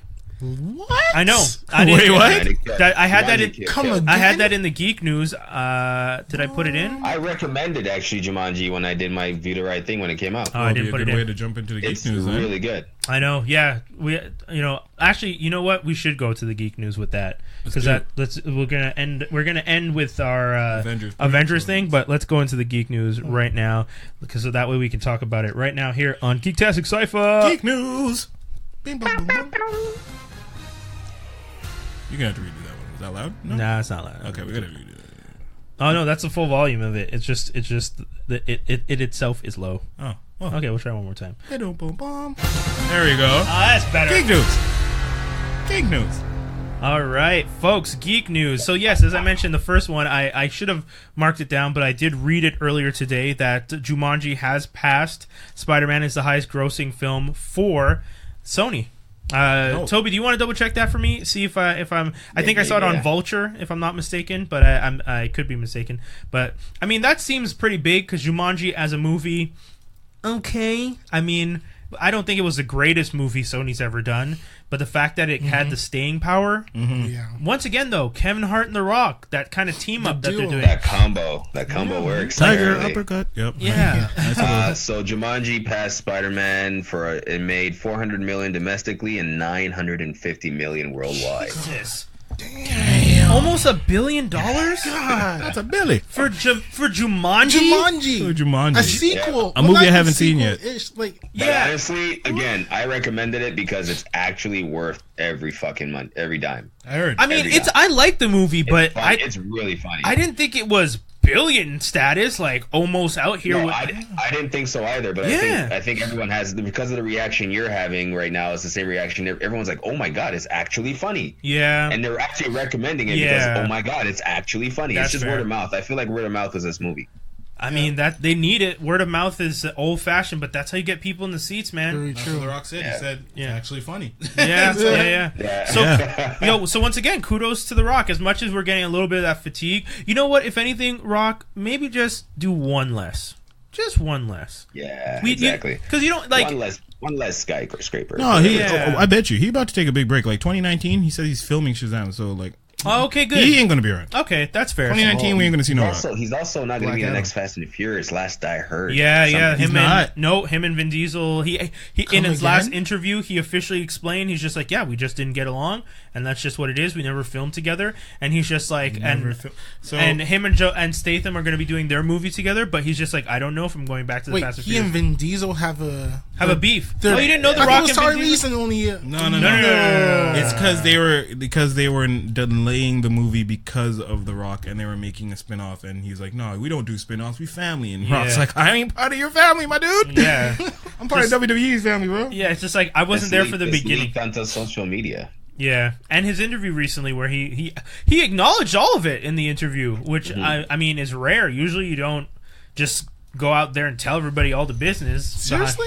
Yeah. But he did, though. He did. He was the one posting. Yeah, it's true. So I don't think. Yeah, because he called him candy ass, right? The first time he didn't say him by name, but he said someone's acting like a candy ass on set or something. Yeah, he went off. Yeah, so, shots fired. Yeah. So wait, now more than shots fired. He freaking used a grenade launcher. Yeah. so The Rock doesn't get along with Groot. Yeah, exactly.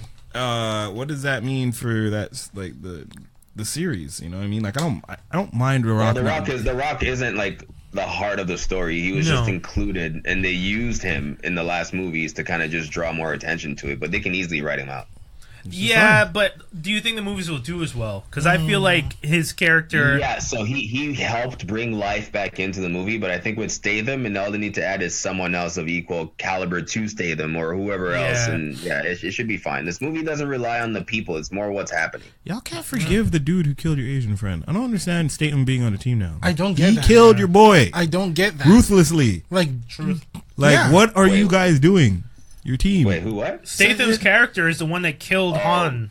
Like, what's going on here, people? And now they're working with him. Stop that. And his mom. Yeah. That's the other thing. Y'all not just working with dude. His brother, no? I don't know if the brother... I know the brother was there. I don't know if the... He's part of it, yeah. But they were trying to get the brother out of prison or whatever. Yeah. But it's just like, yo... How are you just going to be friends? Once again, though, that just goes to show you how little people cared about the Tokyo Drift franchise aspect of it, because it's just like, oh, yeah, this is Tokyo Drift. When they brought that all back into, like, you know, like when they did that scene, I was like, this is weird. Yeah. It was weird. But yeah, so in other geek news, guys, I mean, talking about people making money, Black Panther sails past Titanic to become the #3 grossing movie domestic of all time. I was expecting that. Yo, so #3. That's crazy. I know. Crazy. Do you think the other two are Force Awakens, which did it 2 years ago, got to #1, and Avatar, which I still don't understand why people quit Avatar so much. Isn't that good? It's not that it's good. Simple. It's like a simple premise. Nah, that's a simulated really nation. Not that good at all. But it was also new. Like it was marketed very well to us at the time. Yeah, so the 3D that's why it made that much money. It's the last of the Mohicans with blue people. Yeah. That's why it's been delayed so much, because he knows he has to come like with something even better. Yeah, like, yeah. He can't just come with that same weak shit. I know. I'm really hoping Black Panther can get to number 2 and knock Avatar down. That would make me really happy. But honestly, it's got to make another 100 mil. What I don't know. I haven't seen what the Yeah. So Black Panther is at just about 660 mil. Yeah. And Avatar is at 760. Oh. They need another 100 million. Who's first? 102 million. Star Wars: The Force Awakens. Yeah. But that was first because people are waiting for the Star Wars franchise to continue. You were gonna make that. You could have made the most doo-doo movie ever, and it still would have gone to number 1. You mean they didn't? And also, here's the thing: like Black Panther is showing in less and less theaters too now, right? Yeah. So it's like I don't know if it's gonna make up. Plus, they announced the DVD coming out in May, and this is with people going like 5, 6, 7, 8 times. So I saw it 4 times. It's inflated. Really? Yeah. I couldn't. Yeah, some so. I can see. Second time was hard for me. So really? I took a legit nap. No, I took a nap. Really? Yeah. But I had been partying all night, like boys' night thing. So we went to go see the movie at like 11. I'm like, bedtime. Like I'll wake up. Tobi, did you see it more than once? No, I only saw it once. Okay, I don't see movies more than once, man. I saw it 4 times. There's only one movie I've ever seen twice in theater, and it's Men on Fire with Denzel Washington. Oh, really? That movie's solid. Yo, that movie. I don't know what it was about that movie, but it was one of my favorite movies for a long time. For me, the other one was The Dark Knight. I saw the Joker. I saw that. Oh, mine was The Dark Knight Rises. Yeah, that's with Bane, right? Yeah. Yeah. I saw The Dark Knight 3 times. Twice in English, once in French. I went to go see P.S. I Love You twice. Once was because the first wait for it. No. Excuse you? No, we're listening. We're still listening. Wait for it. Because the first time was with a group of friends, and I was just bored. And they're like, we're gonna go see this movie. And then during the movie, my boys called me. I was like, yo, you want to come over to so and so's house and watch a finale? Like, I don't know, but it would have been much more fun. So I just made up some shit like, gotta go, and I just left. And I dipped, right? Yeah. And then the second time, I actually just went with my girlfriend. Okay. Yeah, so you didn't even see it the whole way through. The movie's still trash though. I don't know. I mean, You've seen it twice though. Hilary Swank I don't know. She's playing with men in that movie. P.S. I Love You. No. Spud down. That's awesome. Everything sucks. Got canceled. Movies that suck. Everything sucks. Canceled by Netflix after one season. You don't say, because they heard me. Yeah, and all of us. Yeah, we all said it wasn't. I barely watched it the first episode, and I was like, eh. Yo, it took me 2 months to get through it. So I mean, that's a sign. You find out the kid's dad is white. Yeah, I thought that was weird, and I'm actually happy I don't get an explanation. I just don't care. They actually forgot one part to the TV show title. Everything sucks, including this show. Yeah. Snap. Oh god. Oh snap. Oh man. Tell me, Girl Boss didn't get renewed. No, the Girl Boss got canceled already too. God damn. Yeah. Yes. Netflix doesn't play anymore. It's just one season, not enough views. Yeah, Get cancel out, it. Please. Okay, guys. What else do we got? FX orders Why the Last Man pilot. Super excited. Super excited. Yes, bitch. Yes.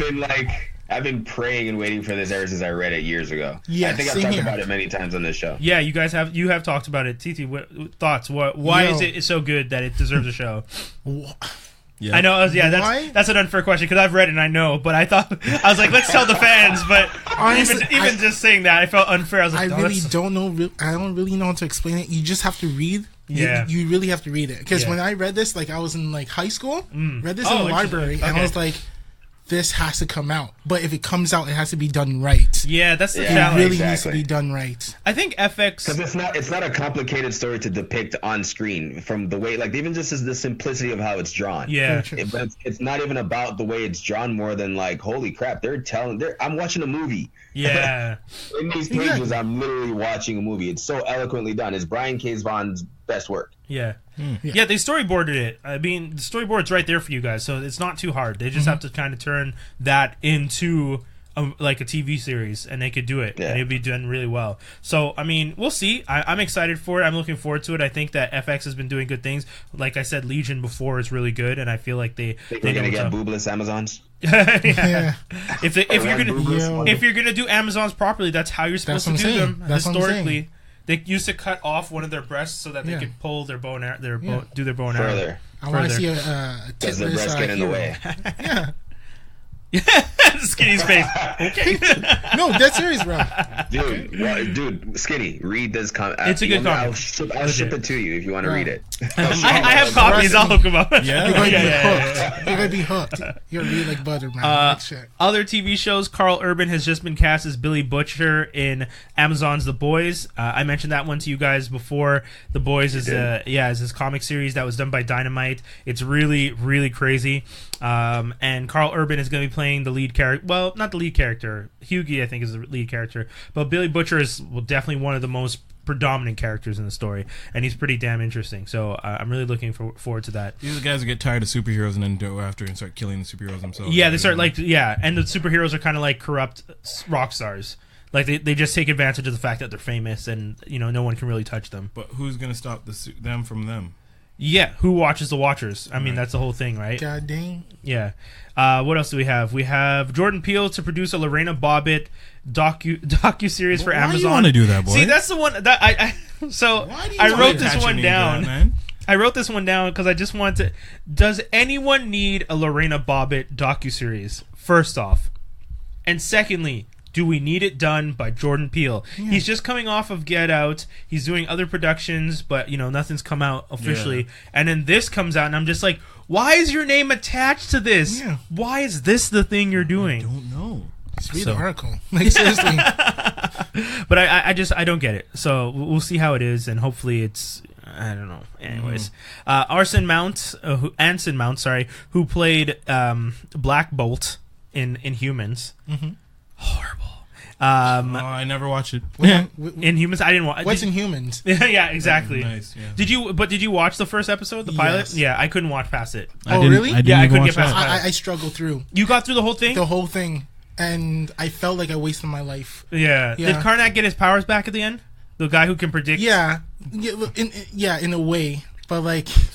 Oh, God, the whole reason I got mad is because Karnak, they took away his powers, and his powers are the only thing that made that character redeemable. Because in the comic book, he's such an arrogant ass. Yeah, Karnak's the green one who can chop through. He can find the weakness in anything because he can predict all. He sees all aspects. Like Nicolas Cage in the movie Next. So otherwise, he's a dick, though. Karnak. He's a dick in the comic book. Dick. He's such an asshole to people because he's like.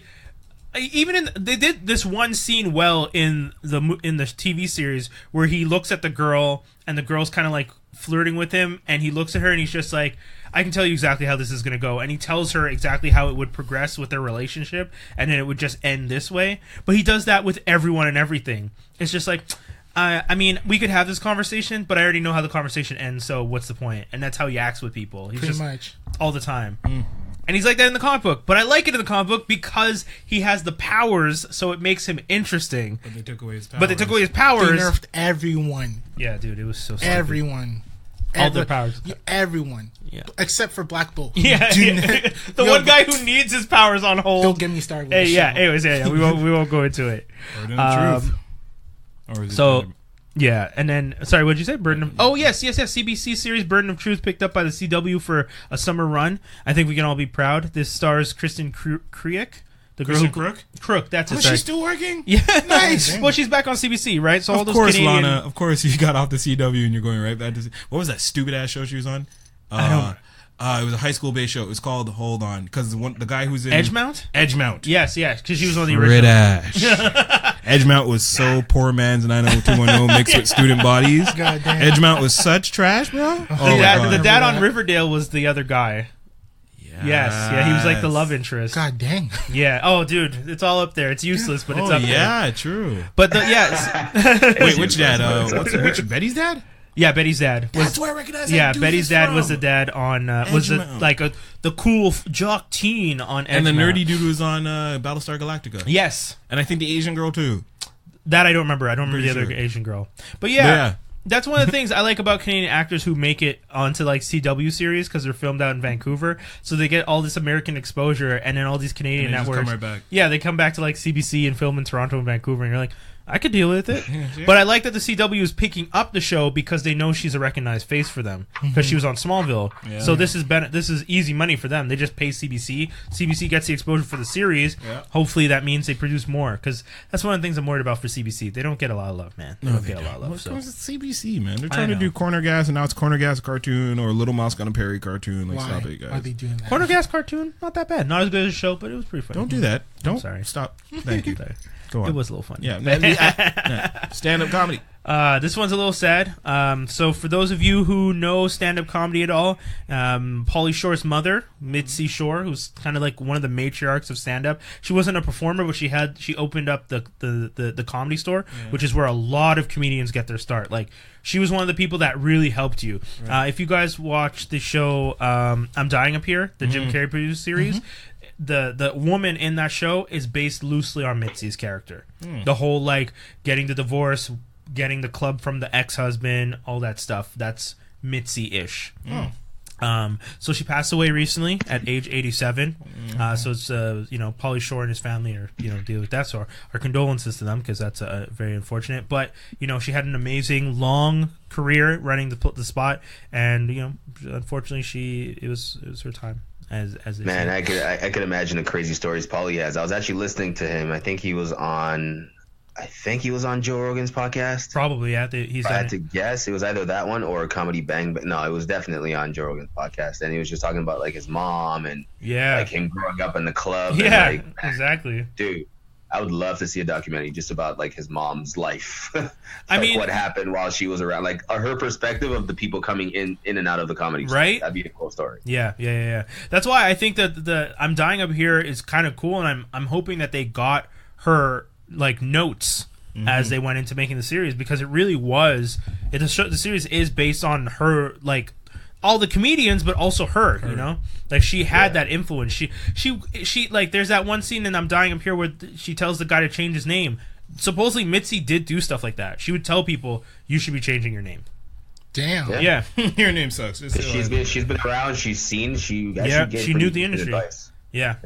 Oh, I didn't even finish what I was saying about Anson Mount. We ended up going to how bad the Inhumans was. Anson Mount is going to be playing Captain Pike in Star Trek Discovery Season 2. So if you guys are excited for that, nice. He's going to be playing. Captain Pike was the original captain of the Starship Enterprise in the series NCC 1701. The first captain before Kirk.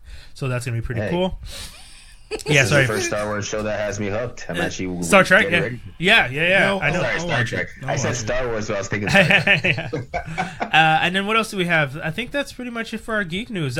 Gender Bend High Fidelity TV series is in the work, so they're going to take the lead character that John Cusack played, and it's going to be a female character. That's going to be a very interesting take on that. And the movie came out around 2000. So once again, no original ideas in Hollywood. Unfortunately, 18 years later, you're tapping into something. Flip roles or flip genders or race. And we got a new movie. Yeah. The only thing I don't understand is record store business then to doing that now would be very interesting, because what is a record? Like, I went vintage record store. Yeah, I went to Sonic Boom in Toronto this past weekend, and it was just like, this is cool, but what do you like? You have to sell everything to make a buck. Like, they sell DVDs, they sell records, they sell CDs, they sell shirts, they sell trinkets. You have to sell literally everything, so you're not just a record store. It's like Rainbow.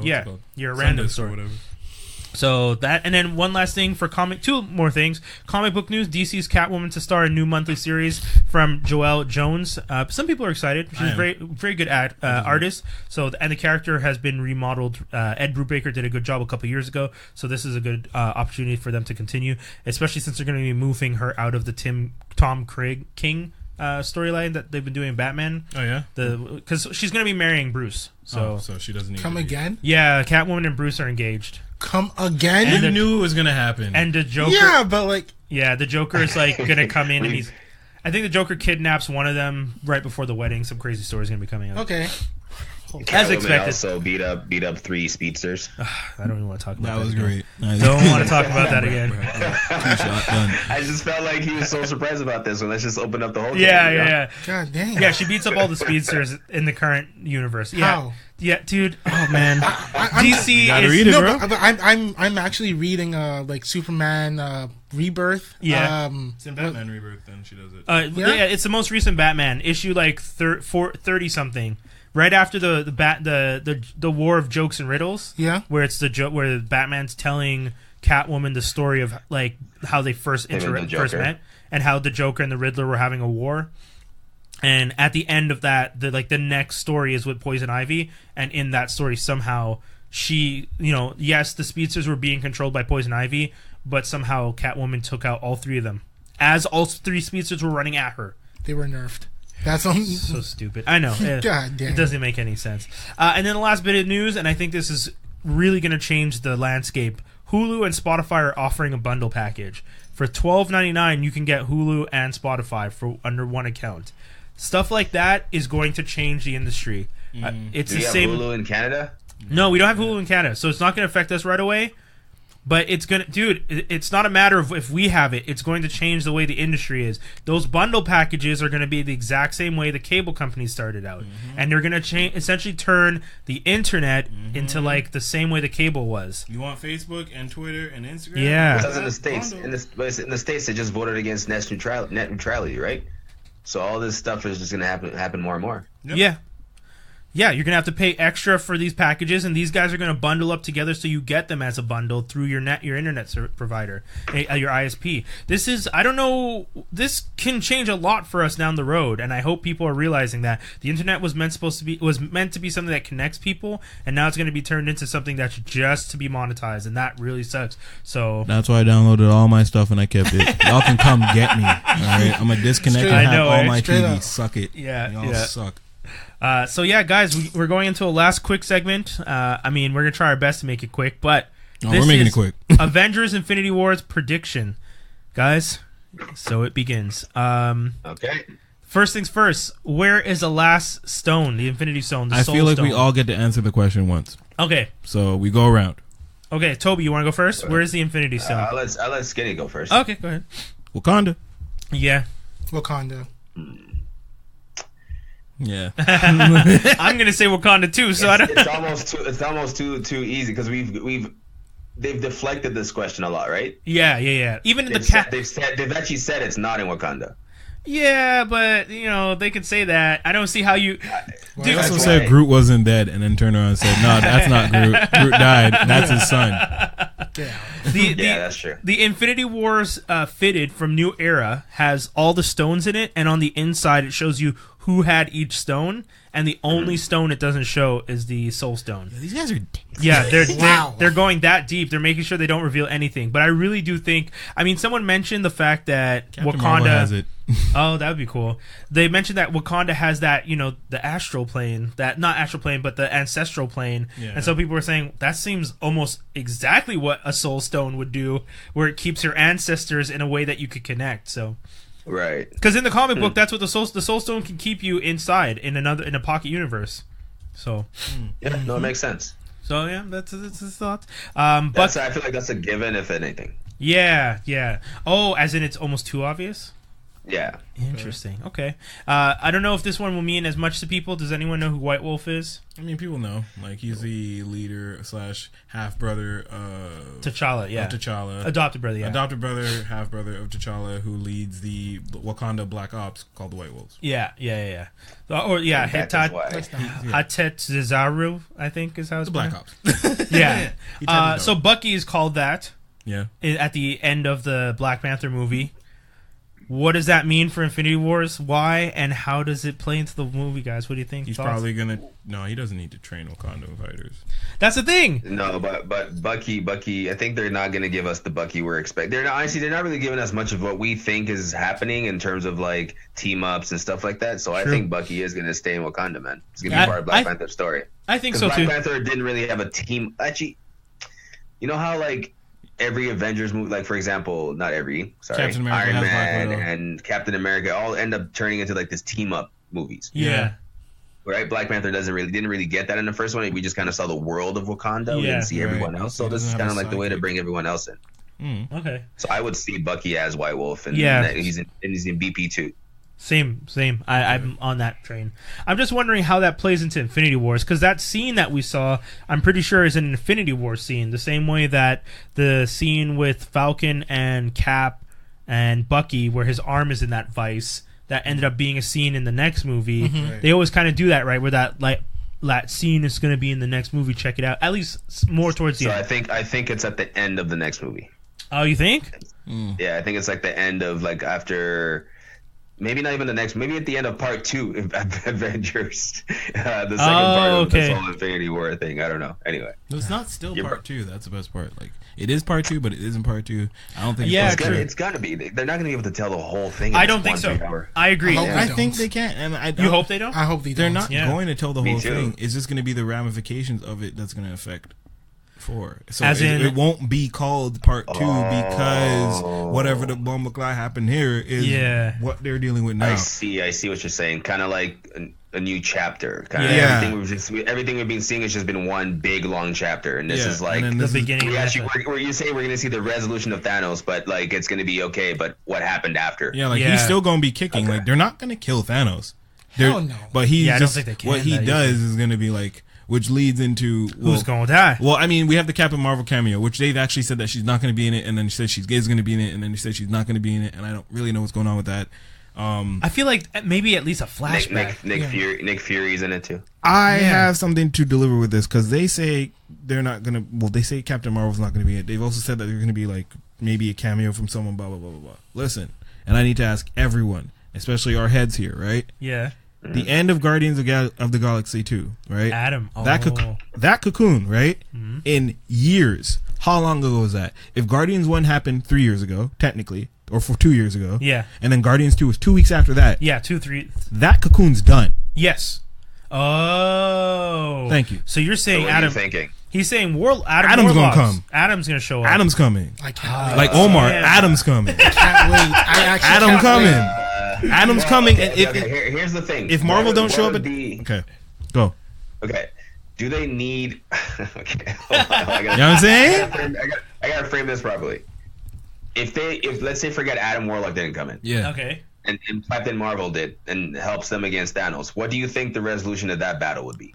I don't even think that she's gonna come in and help them against Thanos as so much as she's gonna come in and gather up everyone who like survived, i.e. who can still kind of maybe walk and get them the hell up out of there, and then be like, we need to redo this. What would be Adam Warlock's purpose?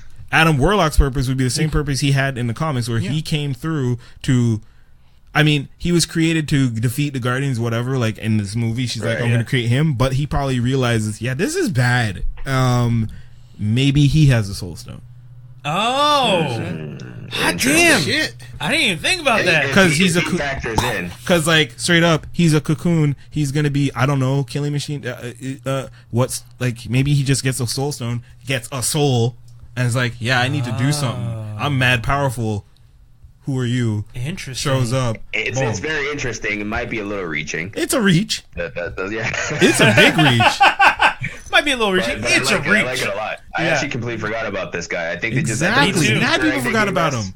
What? Yeah. It's so many people. It was kind of just given to us like an Easter egg almost. Exactly. Yeah. But so many people forgot him. They're like, they're going to put him in the third movie. Why? Adam Warlock joins the Guardians like 3-4 times all the time. Like that's a good one. A lot of people have probably forgotten about the character. Yeah. He was introduced in a post-credit scene. That happened technically 2 years ago. Yeah, and those post-credit scenes usually pay off somehow. You're not going to wait all the way till the third Guardians to pay that off. Why not use it now? You could. Yeah. Especially since the Guardians are now a couple years later in the Marvel Universe. Mm-hmm. They're going to interact with Thor, so we know we get a whole bunch of that. I see it, man. That's a good prediction. I try. I also feel that they're playing with us with this who's going to die thing. They're going to play with Cap. Everybody says that. But listen, check this out. Captain, yes. Yeah. Captain, yes. More than one death? Don't get out of here with the Nomad thing. No. Okay, I was going to say Captain's dead, but Nomad's alive. Listen. Yo. Check this out. Everybody's going to die. I hope so. In the first 2 hours. Niggas got a time stone. They're going to be like, oh, wow, we did that wrong. Let's do that back. So they're going to give you the everybody going to die, because at one point you see Spider-Man getting choked out and you're like, yo, and Iron Man's literally looking at it being like, yo, I'm sorry. Yeah. And Cap barely holding on to 2 fingers. Exactly. Thanos' 2 fingers. We did this wrong. Oh. We're doing this separately. I thought about that, but then at what point does Thanos get the time stone? You never see him with it. You only see him with purple and blue. ever. They don't show. Yeah, you're right. They don't show you, but that's what I'm saying. At what point, right? Does he get? So I guess he does. Strange still has it up until. Okay. Yeah, no, that would make sense. I mean, no, that's because we don't know the order of how things happen, right? The trailer Exactly, kind of jumps all over. And we know that they're all split off, kind of, but like not. So. I'm gonna put it to you guys this way: that whole scene with the thing over New York and whatnot, where Spider-Man and Doctor Strange and Iron Man.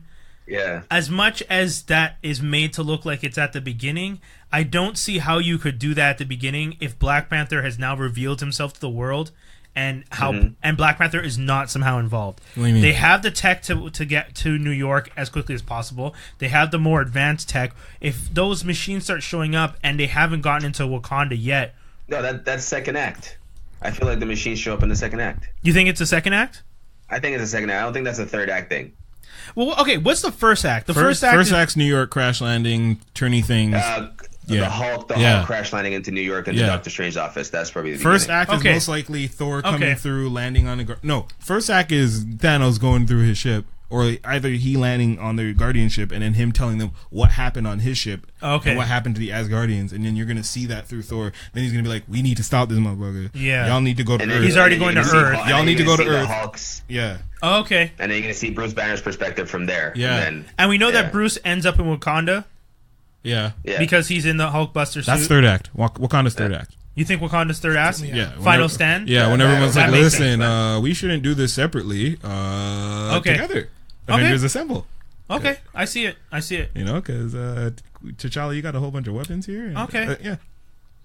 That's what I think. This is where you think Wakanda is their last, like their final stand spot, or or the way it looks up to me is there's gonna be like maybe 2 or 3 different battles with 2 or 3 different teams in different locations. But the thing about Wakanda in the comic book, quote unquote, never falls. Yeah, they've never been defeated. They have twice in the comic book actually. Namor. Namor and Doom. Yeah, but technically in the MCU universe, they've never been invaded. They've never fallen to anyone. So they would probably be the one to last the longest. So it makes sense that they would be the third act. Yeah. Third act. I really hope they don't, this is my biggest fear with them meshing all these worlds now together. Because think about it, we're getting 5-6 different previously established worlds in this one movie.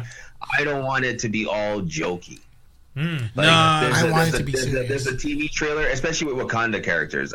Their humor was not forced, but in the TV trailer, I don't know if you saw it, and hopefully this gets cut out of the movie. The Starbucks thing? Yeah, why?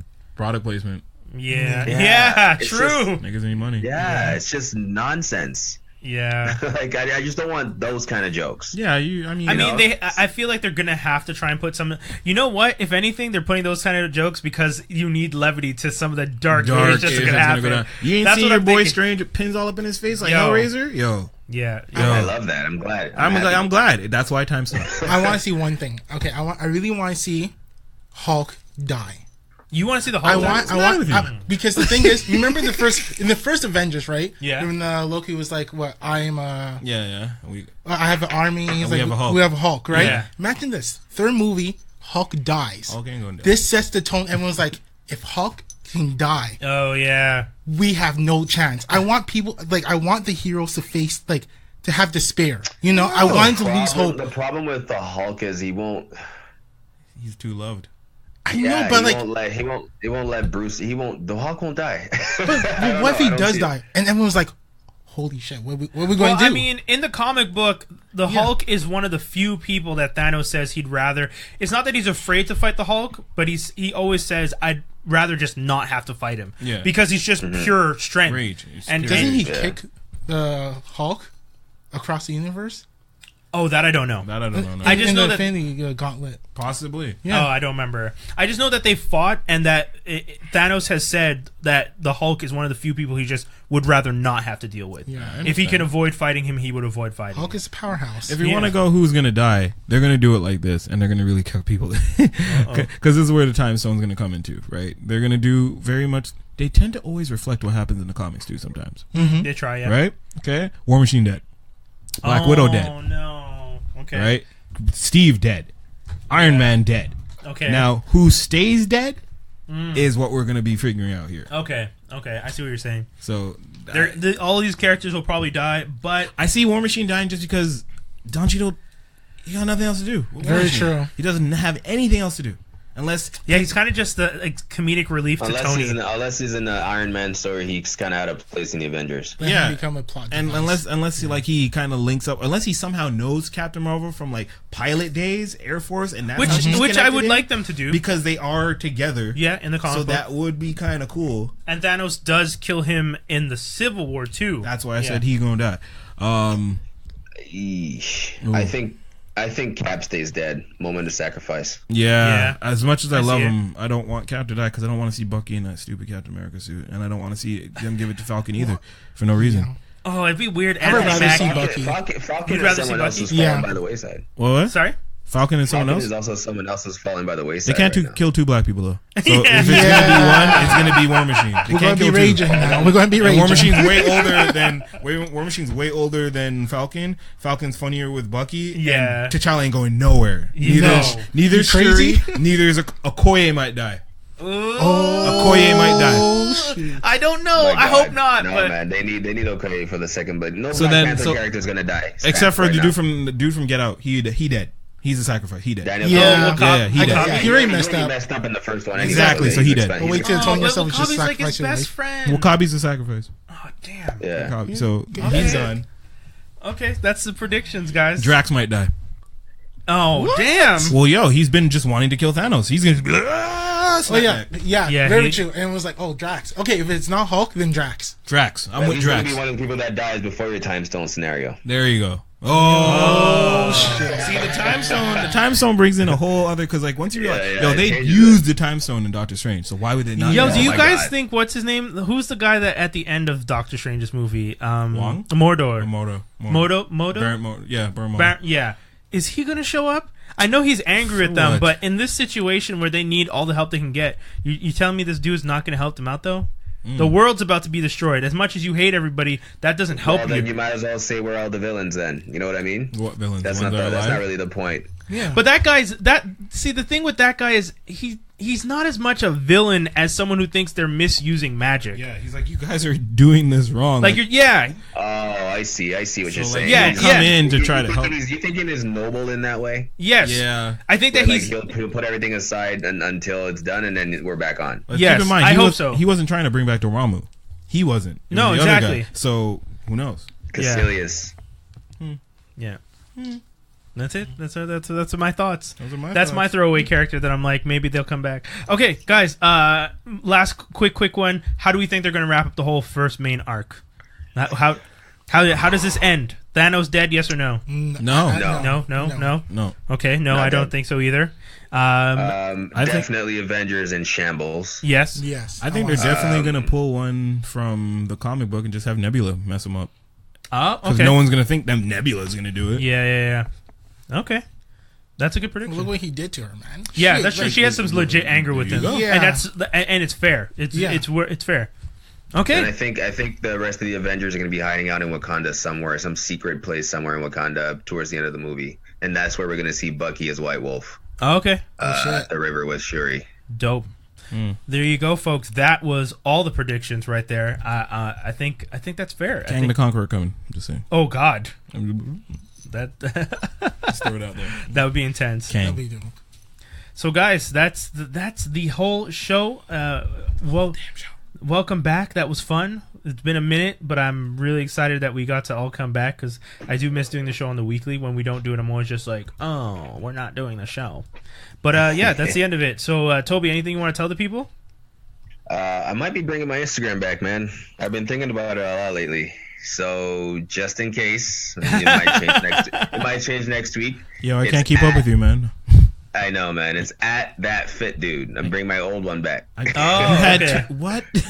I you were on this entire time. 4 years ago. Snap. I had an old Instagram account at that fit dude. Yeah. With different pictures and everything. Like it's a completely different. Oh, okay. It's a completely different account. This one was like my original account where I had like a ton of followers and I just stopped. Oh, I don't know why. I just stopped using it. And then I think it still has like 300 people on there still waiting for some reason. But I'm going to bring it back. At that fit dude.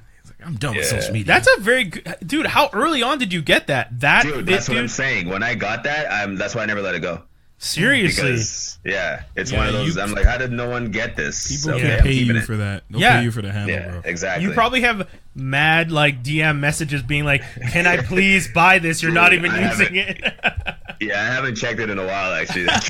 They have to be more fit than you, though. You have to do like ab comparison. Be like, "Oh, are you cut like me? Nope. Sorry. Next. I'm sorry. One. Can't help you. Pec flex. Let's see this. What? Nothing. Oh. So okay, TT.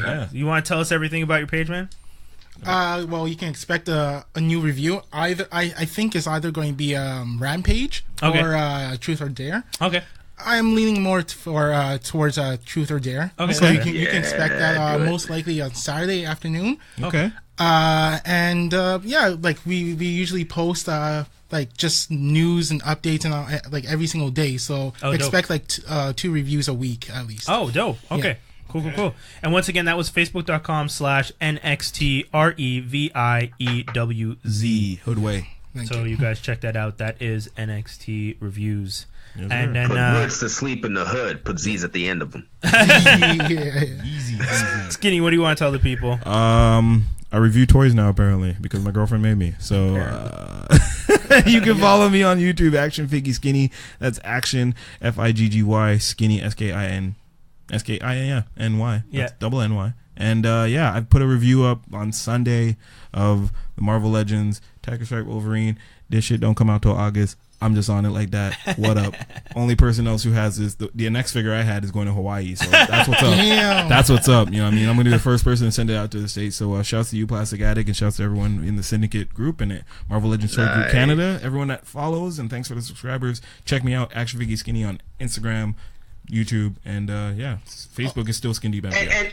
And shout out to Skinny's girl, man. Yeah, shout out to Danielle. Man, all that inspiration. I mean, literally, this is where it's coming from. It's all from her. So, like, I mean, if there's any reason as me being like, I'm quitting music, and then the next day you see me doing something media related, blame Danielle. That guidance, man. Thanks, Danielle. Not blame Danielle. Thank Danielle. Thank Danielle for letting me put the art out and allowing me to get my head out of my ass. Just a quick shout out right now. TT, go ahead. Just a quick shout out to Nexus, the Grew Up Nerdy crew, Kendrick, just my brother too. Did you just shout out Kendrick Lamar? Oh no. Like Kendrick, like no, he's a fellow Ghanaian. Okay. So okay, just them. Okay. So yeah. And your brother Mate and the African boy Mate. And my dad, and just a whole awesome family. Where you from, by the way? Where you from? Oh, well, I was born here, but my parents are from Ghana. Here we go. Oh, snap. Yeah. I'm Nigerian. You guys are right above us, man. Oh, yeah, true, huh? Yeah. Motherland. Antigua. Yeah, that's right. Repping, there you go. Yeah. Bossing up on y'all. Africa, what is up? We hunt zebra together. You have a better accent than those in the Black Panther movie. Is that sad? We've had this discussion. I broke down accents on the show. Yeah, I was watching that episode actually. That was you, right? Okay, yeah. I remember that comment. And then, guys, that's the end of the show. So thank everybody for tuning in. Once again, you can always hit us up on Twitter and Instagram at @AStrongFranklin. You can hit us up on Facebook at facebook.com/FranklinArmstrong DOTCOM. You can check out the website. It's FranklinArmstrong.com. All the content is there. We have all the posts and everything that we're doing, all the videos, the same YouTube stuff that Skinny's talking about. All that stuff's going to be posted up on the website, so you guys can always hit up the website. We have tons of the trailers and for all these new movies and shows and everything that's going on and coming out. We are going to be starting to post a few of our own reviews sometime soon. Once we figure out the schedule, we have That's Canon, which is the second podcast. We're going to be recording a few more episodes this coming weekend, actually. So you guys are going to be we're going to have a whole bunch of episodes ready all at once, which is going to be great when we launch it. So make sure you guys continue to check out the website for that as well. And if you want to follow us on the other social media app, Vero, we are on there under Franklin Armstrong Collective. And if you guys want to hit me up, I'm on Instagram under Brian Holiday. That's Brian HOLIDAE. That's the whole show, guys. That's it. Thank you so much. Yeah. Thank you for having me here. Yo, man. Thank you so much for coming through. It was awesome, man. It was awesome. We'll come back anytime. Thanks for coming through, buds. I used to do wrestling moves as this kid. Right? That doesn't make sense now. I wasn't a Tombstone. But I used to give him like D-Lo Sky High and stuff. God damn. WrestleMania. Okay, we out, guys. We'll be back next week. Peace, everybody. Deuces.